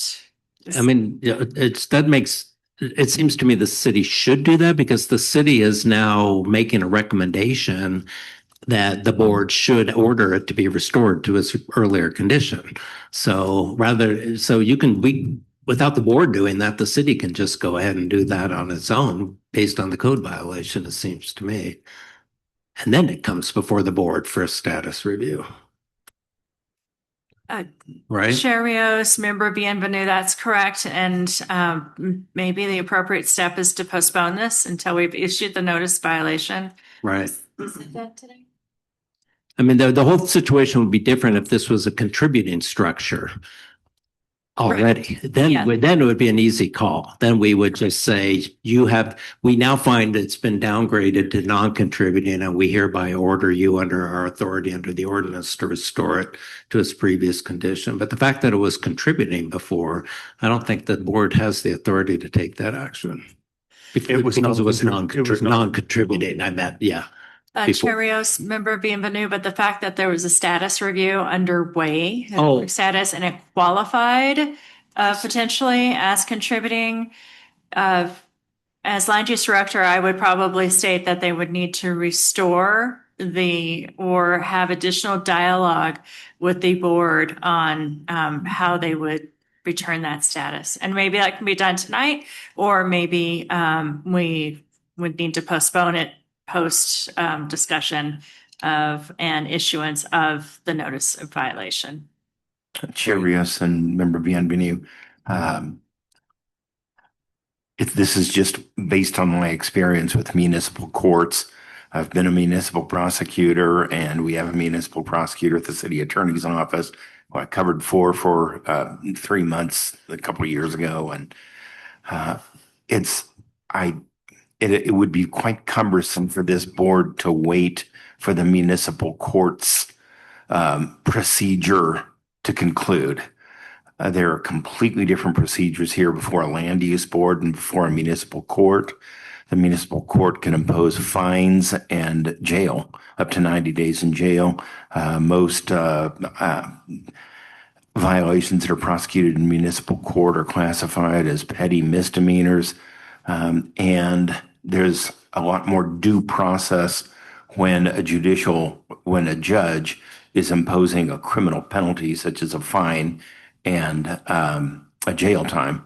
And you would think a petty misdemeanor would be resolved in a couple of weeks. Well, sometimes they get dragged on for a couple of months. And this board has an interest in finality because it is a land use board. So, but I can tell you the procedure is a notice of violation is issued, and then it goes to the municipal court, and the municipal judge is frequently in a position to grant a postponement of the municipal court proceeding, even though there is a code enforceable speedy trial, which is 6 months. And can be a long discussion. I don't want to take up all night, but the defendant can waive his right to speedy trial and the case gets postponed. And the case is typically postponed to determine whether the land use board would have approved the construction that took place without the permit, which I think is appropriate for lack of any other more specific procedure. So just generally, you'll find that's what the municipal judge does. and has happened at least twice before that I recall. And also, there was something else I wanted to say about municipal courts, and it is that when, they go back to the municipal judge and say, well, the board approved these elements, and then it's up to the court to decide whether the elements that were not approved constitute this violation, or whether a new violation has to be written and served on the defendant. So it's not a good idea for one board to wait for another board to act if that other board is waiting for you to act, right? Because, right? Because you could just, and so that is where I would limit it. I would say we send this to municipal court, and then if municipal court tells us, we need to act, then I'd say we need to act and not wait for the municipal court. Well, I mean, the reason I'm bringing it up is I think we'd be happy to act tonight if we have the authority to act tonight. I think the crux of the matter is it's not clear we have the authority. Act on what, though? Act on both status review or thing and the ordering it to be restored, because of the way that the language in the code reads. I'm not sure that we can status a structure as if it wasn't what it actually is.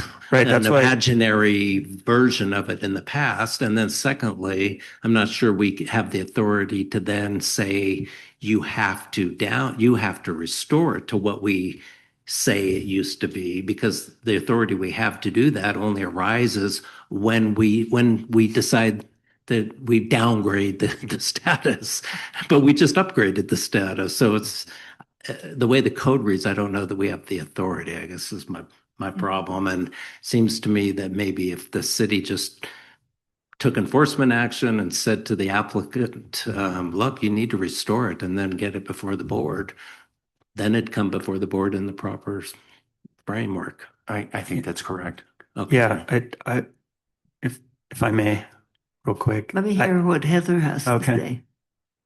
Chair Rios, member Bienvenu, it was brought to my attention by Ms. Romero that they actually had already been red tagged, so they'd been given a notice. So the next step would be a criminal summons, and at this point, because they did this after the issuance of the red tag, city staff will proceed that way and then get input from the owner as to the course of action. Okay. Okay, you're not at the podium, so just let them finish and then we will, yeah.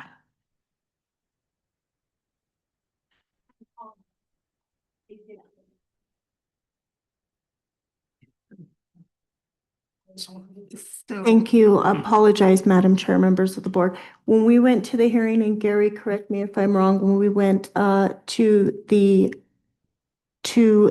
site visit today, you mentioned that the red tag had been removed and a permit was given on the property, and you guys have what was approved on your desk in front of you there by staff. That did not include the changes to the portal. That was an approval for the stucco and the roof only. So, and that door on the back building, which Lanny brought up at the site visit. So those were minor maintenance things that were approved, not structural removal pending status review. Thank you. And the windows were replaced as well, correct? That is correct. So Heather, you agree that we should move forward on this with what Attorney Rubelie indicated? To take it to the court first? Chair Rios, obviously there's been a violation of the law here, and they may have cured for the minimum maintenance, but they did not cure, or the maintenance, but they did not cure or have not cured for this issue. And so we would start the process to issue the red tag and then the criminal summons. And this may be solved tonight if the applicant in their interaction with the board makes certain statements or what have you, I think it would be good to give the applicant a chance to speak. Okay, do other board members have any questions or comments? Yeah. Opinions? Yeah, I do. Thank you. First comment is just, Frank, I do think that, I know we might be short on time, but this is the place we were instructed to discuss about this today. So I'd like to take the time to discuss it because I was confused at the site just empirically with this process of, and I believe I'm agreeing with Member Bienvenue my understanding isn't that we're code enforcement, and it seems to me there's an enforcement step here that precedes a review by this board of status. So I would be in agreement with Member Bienvenue, if I'm understanding you correctly, to state that there's, to me, a city step before this that doesn't involve us because we're not code enforcers, which would be to take the steps to correct what was dismantled without a permit prior to this coming here. Any other views? Board members? Member Dickman? Madam Chair, I just have a technical question for staff. It seems to me that a substantial portion of this existing building was built in 1984, which is less than 50 years ago. How does that enter into the determination? It was approved through the board. And the addition is in keeping with the rest of the house. What was the date of? The solarium section of the house was built in 1984. And other portions of the house? Was the early 1900s. 1930. 1930. Okay. Member Dickey. Thank you, Madam Chair. I feel like I'm at a meeting of the Board of Adjustment, meaning this is not what we are being asked to do. And I would trust the judgment of the staff to work through this appropriately. I just want to make a comment. Where does preservation fit into all this? I mean, this is amazing. Are we going to, with all that has been happening and has taken place without permissions and all, are we going to have a historic property with integrity left? Just a question. Maybe no one has an answer right now, but I'm just thought I'd say that. Thank you. Madam Chair and Member Dignon, this project is on the agenda tonight for a status review. And the process for summoning the property owners into municipal court and what the municipal court will do is a completely different process. If the board finds some reason why this should be postponed, other than we need to wait for the municipal court, then that would be acceptable. But I just strongly discourage the board from waiting for a municipal court to act. Because I think the municipal court is going to rest on the decision that you make. And I don't know that the status as being contributing or non-contributing has anything to do with the fact that this work was done without a permit. I mean, I don't know that whether the house is contributing or non-contributing or significant or whatever will have a bearing on the question the municipal court has to decide, which is, was this work done without a permit?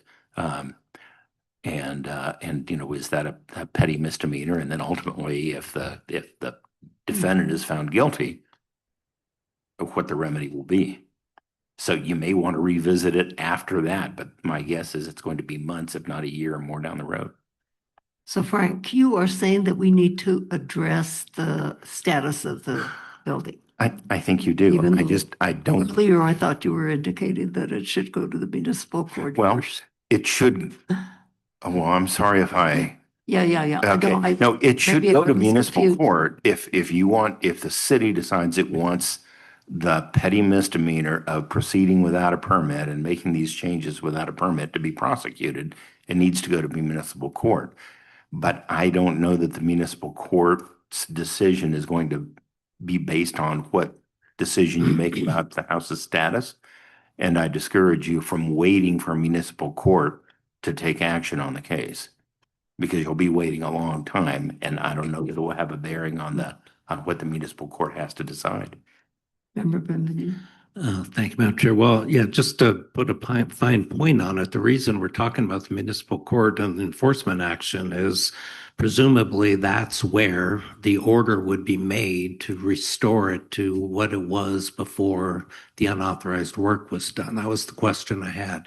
If this was the exact same situation outside of our historic districts, would the city be attempting to not just get a fine, but to actually say, you've got to undo the unauthorized work you've done? Does the city have the ability to tell the applicant that? I see that happen because I also advise the Nuisance Properties Committee. And sometimes there are people doing work on houses that the houses are deteriorating so badly. And then a question comes, if somebody is doing work that doesn't meet the code, that doesn't meet the International Building Code, or doesn't meet the city, electrical code or plumbing code, the municipal court can tell them, and the Construction and Industries Division and a number of agencies can tell them, sorry, you got to go back and do it right. So it doesn't matter.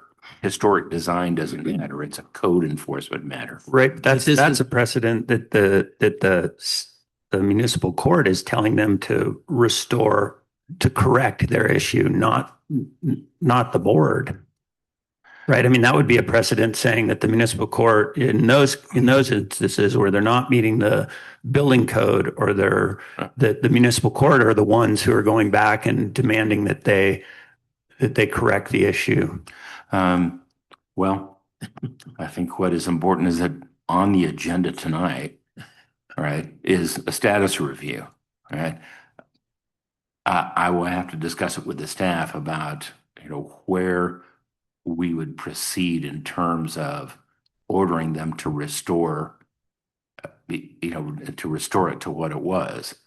I think that may have to be placed on the agenda. So you may want to postpone this for that reason.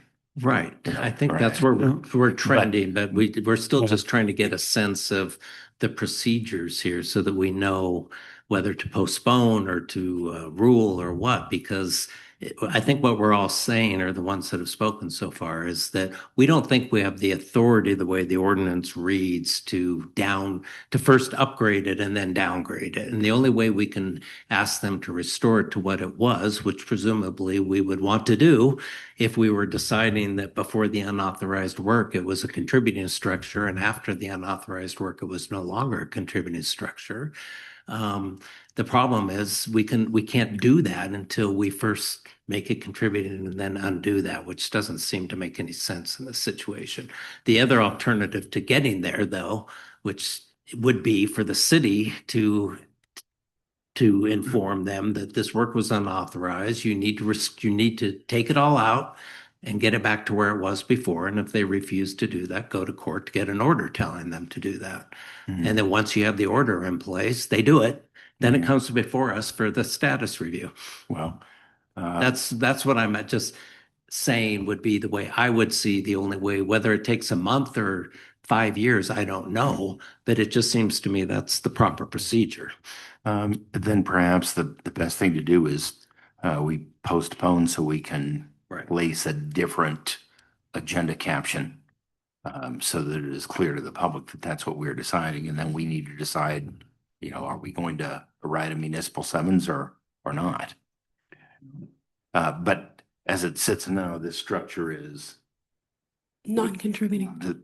The structure is now non-contributing. Correct. So I think there's another consideration too, which is the circumstances changed during this process, meaning when the city was initially engaged for a status review, the deconstruction work had not occurred. So it was applied for a status review in the status that it isn't in anymore. So it just puts us in a very, to me, a very confusing and awkward position. And I agree with Member Bienvenue, that it seems more logical to me that the city would take care of the enforcement issue prior to us. I know it's here now and we need to do something now, but I'm just saying that the path to that makes a lot more sense to me than us trying to find a way to give this a status sort of post hoc and then move forward from there. If you wish to iron out those issues tonight, it's on the agenda for a status review tonight. You can do that. Well, given all the discussion that has taken place this evening, this is, it'll, Maybe we should hear from the applicant. yeah, each board member has to weigh what the city attorney said, what Heather had to say, and now what the applicant has to say. I guess if I could add one more thing, it is the summons to the municipal court may depend on the decision the H board makes with respect to the status. So, in other words, if you designate it non-contributing tonight, we may decide, well, we're not going to file to go to municipal court.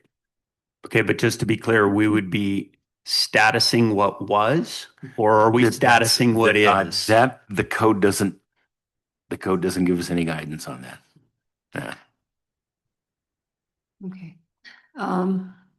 Heather. Chair, I think it might be helpful in this conversation to determine that when they made the application, they had a certain project with, no changes such as these. So I think you should act based on the application you have in front of you. And you may find that you can act accordingly in that regard.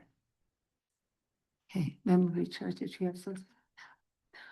I mean, I don't want to prolong this. I think everyone is sort of equally confused, but I mean, if the guidance is to look at the application we have in front of us, it's based on a complete hypothetical at this point because the characteristics identified as contributing are no longer there. I don't understand how we can have a report that is for a different house and make a recommendation consistent with that report. Well, what Heather and what Lanny are saying, that when they made the recommendation, the house is intact. I understand that, but it's not anymore. I don't know how. Well, I do think that, sorry. Yes.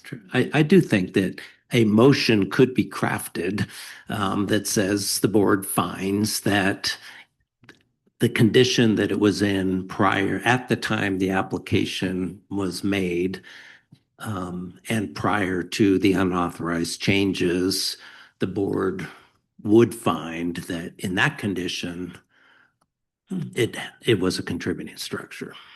I think the board, I mean, that for what it's worth, and that's challengeable, I think, from a legal perspective down the road, because it's not clear the code, just for what Member Beach I say, it's not crystal clear the code permits us to do that, but I think we could have a motion and a finding that that's the case, if that's, I think that's almost what you're suggesting that we do. Yeah, the board is acting on the case that's before you and the record that's before you. Right. The fact that there's been changes that have been made is a separate issue. And like in other status reviews, you don't talk about what the construction is going to be. You're judging the merits of the case at hand.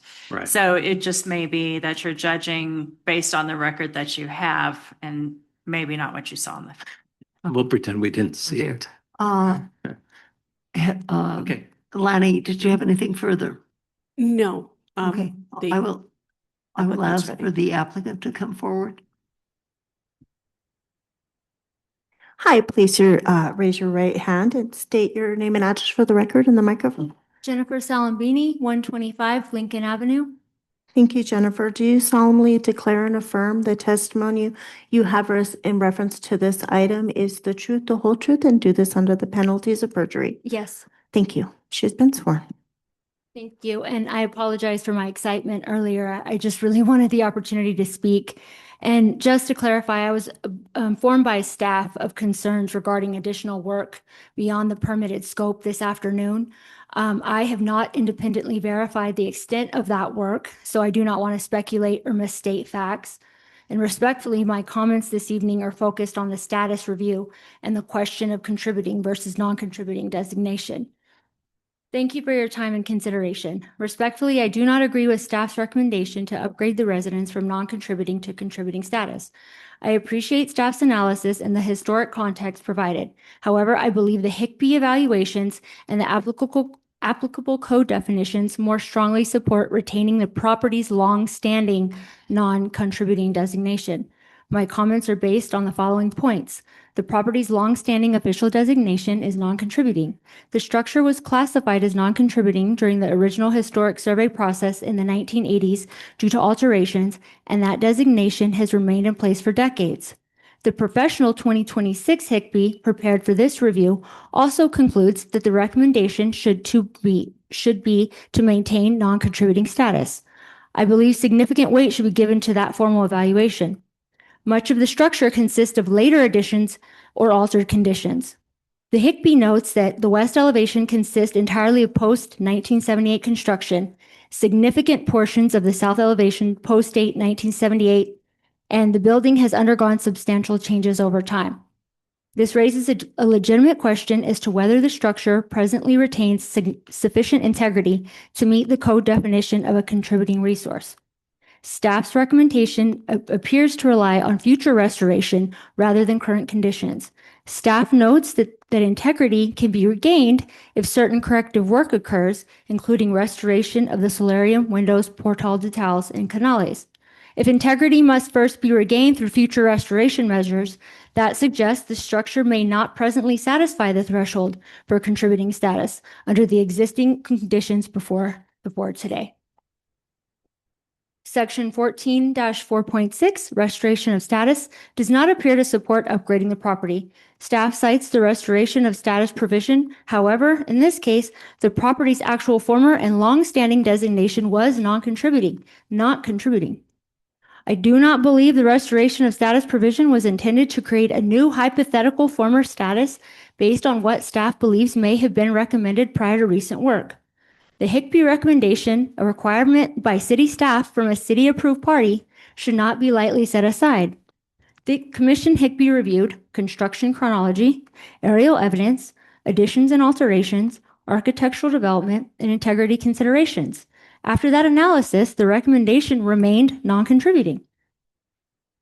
In closing, I'm just asking, what are we trying to achieve by upgrading this to contributing, other than creating difficulty for a multi-generational family to be in the historic district? For these reasons, I respectfully request that the board retain the residence as non-contributing while separately addressing any permitting, compliance, restoration, red tag, or corrective work through the appropriate review and enforcement processes. Thank you. Are you the architect? No, ma'am, I'm the agent for the owner, for Jeremy and Krista Martinez. Mm-hmm.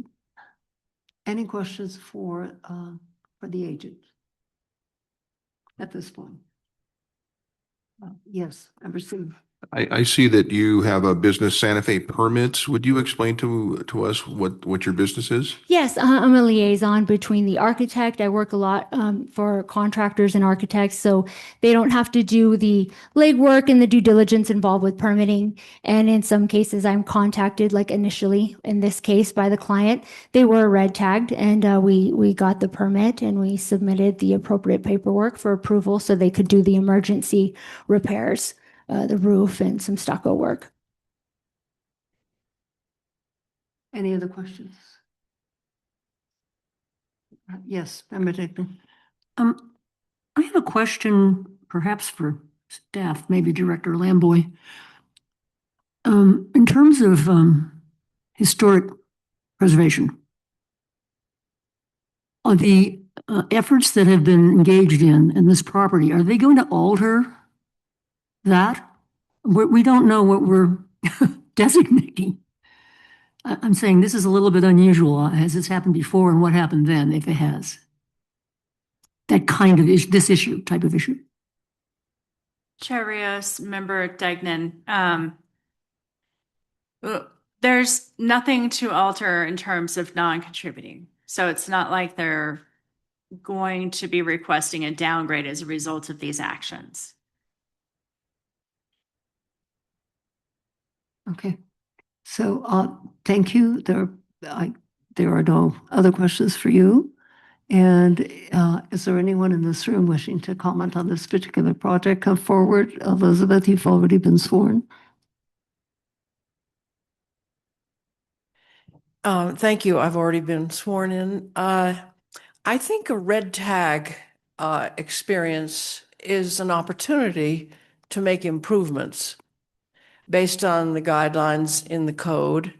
And this seems somewhat complicated, but actually there's still an opportunity for I'm sorry, I've forgotten your name, this woman's clients to do something good. Obviously, there are people who recently won an award for going back to something that had happened a long time ago. And it was mostly done on their own voluntary thinking, with their own voluntary thinking. I am not saying that, oh, darn, I wish that this group were wanting to go back to what was there before. But I want to reiterate that I think a red tag is a serious thing. And it is not up to the board to enforce that. It needs to be enforced. However, it also can be enforced in another less ridiculously complicated municipal way. And that would be for the owner of the property to say, I will make some changes that will satisfy not only the board and the code, but will get me out from underneath the red tag. And I don't know exactly what the procedure would be, but having had a red tag at an odd occasion after something has already been messed with is bad luck. And I think there's got to be a way to avoid going to municipal court, and there's got to be a way for the H board, whose job is not to enforce, but to send it to City Hall with a recommendation. The H board is allowed to make a recommendation. It's not necessarily binding, but the city, the governing body, can decide based on your strong recommendation to require these people to go back to what I understand was at one point contributing. Now, am I wrong about that? It was never No, this it was building never was never contributing. contributing. Okay. It's always been non-contributing. Well, okay, thank you, Elizabeth. I'm hoping that the people who have this property, which has potential, will decide to do the right thing. That has nothing to do with what you have to do. That's just my wish. Thank you. Thank you. Anybody else in this room wishing to comment? Nobody. Anyone online? No, Madam Chair. Board members, you are given the difficult task of making a motion. And I just want to make a comment, but feel free to make a motion. I guess I'm trending towards the idea of personally, but I'll wait to hear the motion of a postponement, not to a time certain, but to a time when the staff deems it appropriate to bring it back to the board so that we have more clarity as to what the situation is, because it seems like it was just learned today that there was unauthorized work done. There's some dispute as to what was and what wasn't authorized. We don't know what the applicant is willing to do to remedy anything that was unauthorized. I personally like to see the city have an opportunity to work with the applicant first and bring a clear record to the board. So. Yeah, I just had a comment as well, although I could make a motion. It just seems to me that based on staff's guidance, that we can simplify the issue by designating the status tonight based on what's in the packet and the report, which includes a HICP, and ignoring any planned potential changes. I mean, that's what we always do with status cases. We can't rely on what might happen to the property after. This is what it is today. And I do think the enforcement issue is a separate issue from the board. I don't think we should connect the two. It's a really strange situation. But to make it less confusing, we can act on the status tonight. I mean, I actually tend to agree with the HICP, regardless of what happened here, that the two complete facade or two almost complete facades were covered with the 1980s additions, that this really didn't qualify as contributing consideration in the, aside from these changes. So I don't know that it can come back to us, for status after changes are made. That seems appropriate, but to base it on something we don't know might happen with additional enforcement action seems ridiculous. With all that discussion and all that being said, is someone ready to make a motion? I look to my right and I look to my left. I just have a comment, another comment. I just get, I get concerned about the precedent, right? And this is a prime example, seeing as though it's changed since the application, is if we act, it sets precedent, right? For statusing a building, that's been altered during the status review process. And so it's setting a precedent of, okay, well, just go ahead and dismantle the building so that it's, and that there may be a case that there may have been a case, like Member Beachside is saying regarding the HICP, that it wasn't contributing anyway. But I just get concerned about the precedent that it sets of, like, start the process, tear all the windows out, take a bunch of architectural details off, and then they can't make it contributing. So, like, what kind of precedent are we setting with just statusing it? So I actually feel right now that inaction is the best action. And what that looks like, I don't know, but statusing it will set some kind of precedent. And what that is I just don't feel like there's enough information. So I'm tending to agree with Member Bienvenue regarding some type of postponement for more clarity based on the fluidity of the situation. I still have to entertain a motion. I'll make a motion. Is that okay? Sure. Okay.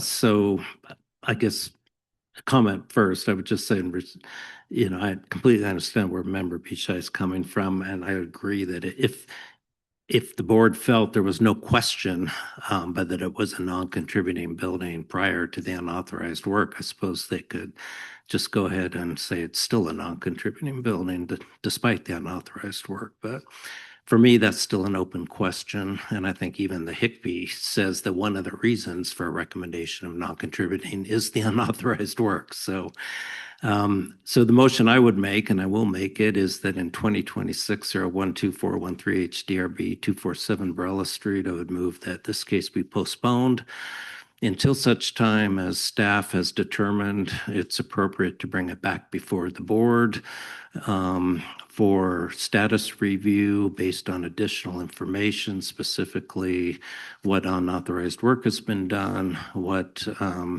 the applicant is willing, or what discussions have been undertaken between staff and the applicant for remedying any unauthorized work that has been done, and whether any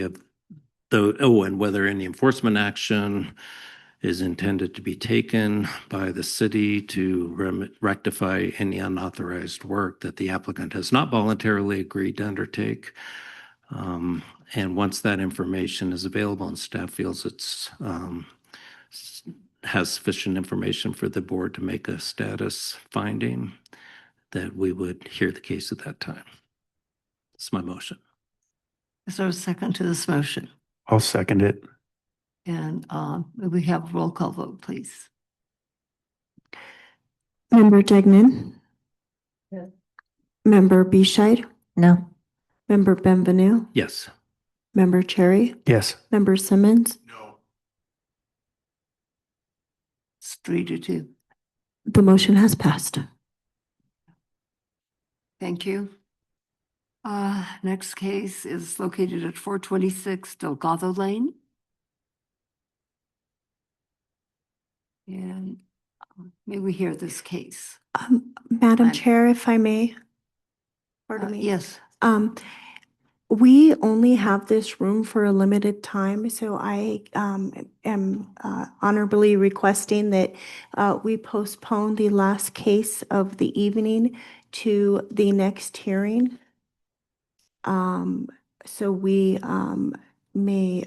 Is that okay with the applicant? Is that, and that's my question, if that is okay with the applicant.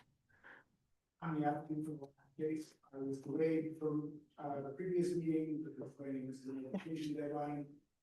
I was about to move forward with my case. Doesn't look like we have time for it. We need to do what we need to do to take care of the bookkeeping issues, but my case is. Hold on a second. What time do we have to get out of here? Thank you. We have to be out of the room by 8 o'clock, but the IT needs 30 minutes to shut down. And also, at the board, at the field trip today, the story poles were not up correctly. So we may be postponing this case anyway as a possibility. So there's that as well. So it's going to be, what, 7:30 or what, 9:30? Looking at the. So, well, let's see. I don't know. I want to see how we move on the next case before we postpone. That's what I want to do. So let's hear the Delgado case. Okay.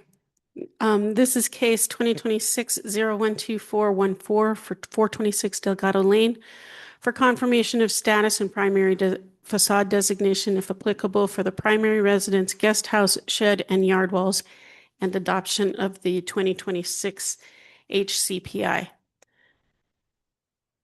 426 Delgado is located on the west side at the end of the road. The single-family residence is known as the Russell House and was constructed of adobe in late 1928, likely by Rose Parker Curtis.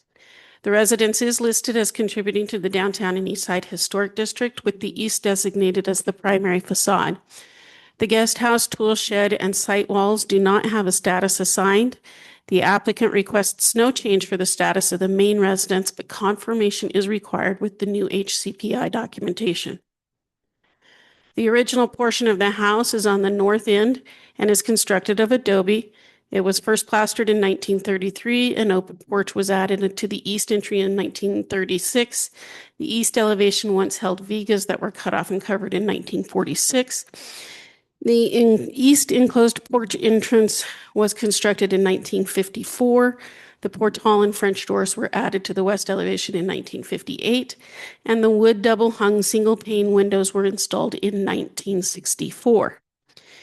A 1993 addition is located on the south end of the residence and steps 10 feet back from the original east facade. Staff finds that the main residence has not lost any integrity and should remain a contributing structure, with the east facade as the primary. The guest house is located on the south end of the property and is in a Pueblo Revival style. The guest house was constructed in 1992 and 93 and is recommended as non-contributing due to age. The shed structure is present in the 1958 aerial. The form, materials, and fenestration are consistent with the historic period of the property's development. According to the 2026 HCPI, quote, despite its minor scale, the shed contributes to the historic feeling and association of the site and is therefore considered a contributing resource within the district, end quote. Staff agrees with that the shed does contribute to the district and is unique in its age, form, and materials. The east perimeter wall is well documented as having been constructed in 1947 by the Eubank Construction Company. This includes the front gate. The west wall was constructed in 1949 by Lineberry Contractors. Additional work from 1949 included the fireplace and banco at the northwest corner. The south property wall is constructed of pumice block and was constructed in 1962 by John Gianardi, but was reconstructed by 1965. By virtue of age, materials, and design, the three walls contribute to the historic character of the site and the broader district. The east, west, and south perimeter walls also contribute to the street and to the estate of the property. The staff report shows the entire south as the yard wall. This is incorrect. The western side of the south property line is coyote fencing and should not be part of the designation. The staff recommends the historic status of the primary residence be maintained as contributing with the east facades 1, 2, 3, 4, and 5 as primary. The shed be designated as contributing with the east facade as primary, and the three perimeter walls be designated as contributing, while the guest house be designated non-contributing due to age per section 14-4.6. I stand for questions. Thank you, Lanny. You indicated that the shed, you're giving the east facade as primary? Yes, the east Okay. facade happens to be the one that has the fenestration in it. Thank you. Any other questions for Lanny? No other questions. Applicant or applicants, please come forward. Hi, please raise your right hand and state your name and address for the record. Gayla Bechtel, 320 Aztec Street. Gayla, do you solemnly declare and affirm the testimony you have in references to this item is the truth, the whole truth, and do this under the penalties of perjury? I do. Thank you, Madam Chair. She's been sworn. Thank you. Good evening. It's nice to see you all again. I have a few, I don't disagree with any of Lanny's recommendations. However, I do have some questions. I want to make sure that it's in the record that the windows are all non-historic. They were all replaced in the 93 work. And also, I'm curious about the wall, specifically the east wall. There are a lot of, I have the photographs from the 1983 Higbee and also the case. And the profile appears to be slightly different. And I'm just wondering for my own or for our future work, is it the profile? Is it the height? Is it what exactly, other than just its sheer location, is considered historic about that wall? I don't know who answers that question. Lanny? Well, I think it's all taken into consideration. Right. It's all taken into consideration. In the HCPI, he talks about the materials and the height and not the height, but the materials and the location of it, as well as its age. Yeah. It's just a different profile. It's a different height because the road itself was lower. Okay. So it's just, I'm just wondering about that, but we're out of time. So thank you. Lanny, do you agree that the windows were put in 1993? Or do you have other? I didn't have documentation of 1993. I showed 1964. You think the windows were put in 64? Apparently, it's in the window assessment that I didn't read very well. But what did Galen show? Well, What did Galen show you?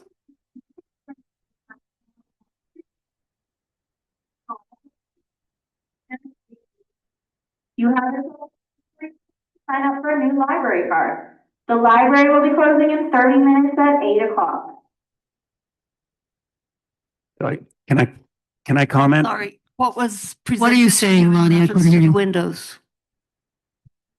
Lanny? I'm sorry. What did So Galen I show you? found where they were replaced in 1964. The window assessment is saying they were replaced in 93. With the exception of W1 and W15, which are historic. Correct. Which is it?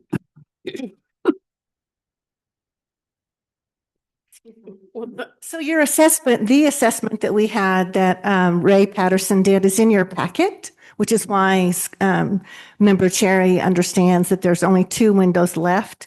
The ones in the back of the building are historic. Everything else is from the dates from the 90s. One quick question. What did your case analysis, your case review reveal? Were there any approvals?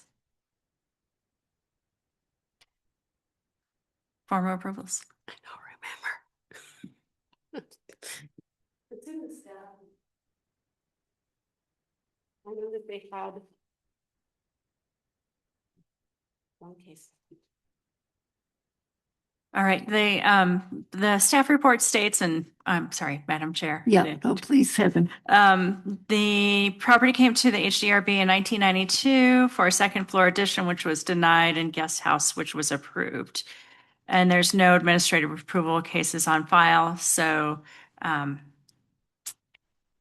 the windows were never formally approved. I believe they were actually. If you read Garrett, the architect whose name I've now forgotten, he actually in his letter, it talks about all the windows being replaced. Okay, all right, thank you. Additional research is necessary, but apparently they may have been approved. Any questions for Gayla? Board members? Anyone in this audience wishing to comment on this project? Nobody. Anyone online? No, Madam Chair. I will entertain a motion at this point. Member Beecham? Thank you, Madam Chair. In case number 2026-012414 HDRB at 426 Delgado Lane, I move to retain the primary residence as contributing, designating the east facade as the primary facade. That's facades number 1, 2, 3, 4, and 5 as primary, excluding all windows that are non-historic. To designate the shed as non-contributing, contributing with the east facade as primary. Designate the east yard wall as contributing per the HICP, which indicates that that's the most historic and significant of the walls, and reflecting the applicant's testimony and question about the differing styles. And designating the guest house as non-contributing per staff's recommendation. Okay, is there a second to this motion? And I need clarification in terms of the walls, because Lanny indicated 3 walls as historic, and you are indicating only 1 wall, the east wall. Is there a second to this motion? Dagnan, second. And is there anything else to add? Should there not be a designation of the other 2, even if it's non-contributing? What, Lanny? Sorry, thank you, Lani. Yeah, I'll amend my motion to designate the south and west walls as non-contributing. Second, accept. Roll call vote. Member Benvenue.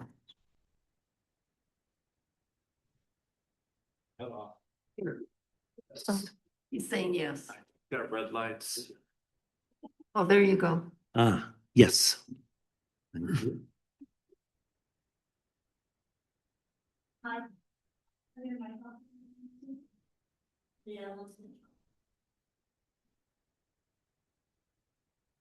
Okay, I have a yes for Member Benvenue. Member Cherry? Yes. Member Simmons? Yes. Member Degnan? Yes. And Member Bescheid? Yes. The motion has passed. Okay, thank you. Thank you, Gayla. Thank you. And the last case this evening, we're going to try to hear it, but I don't know how far we're going to get, young man. So I don't even think there's time for my presentation. This is a big project.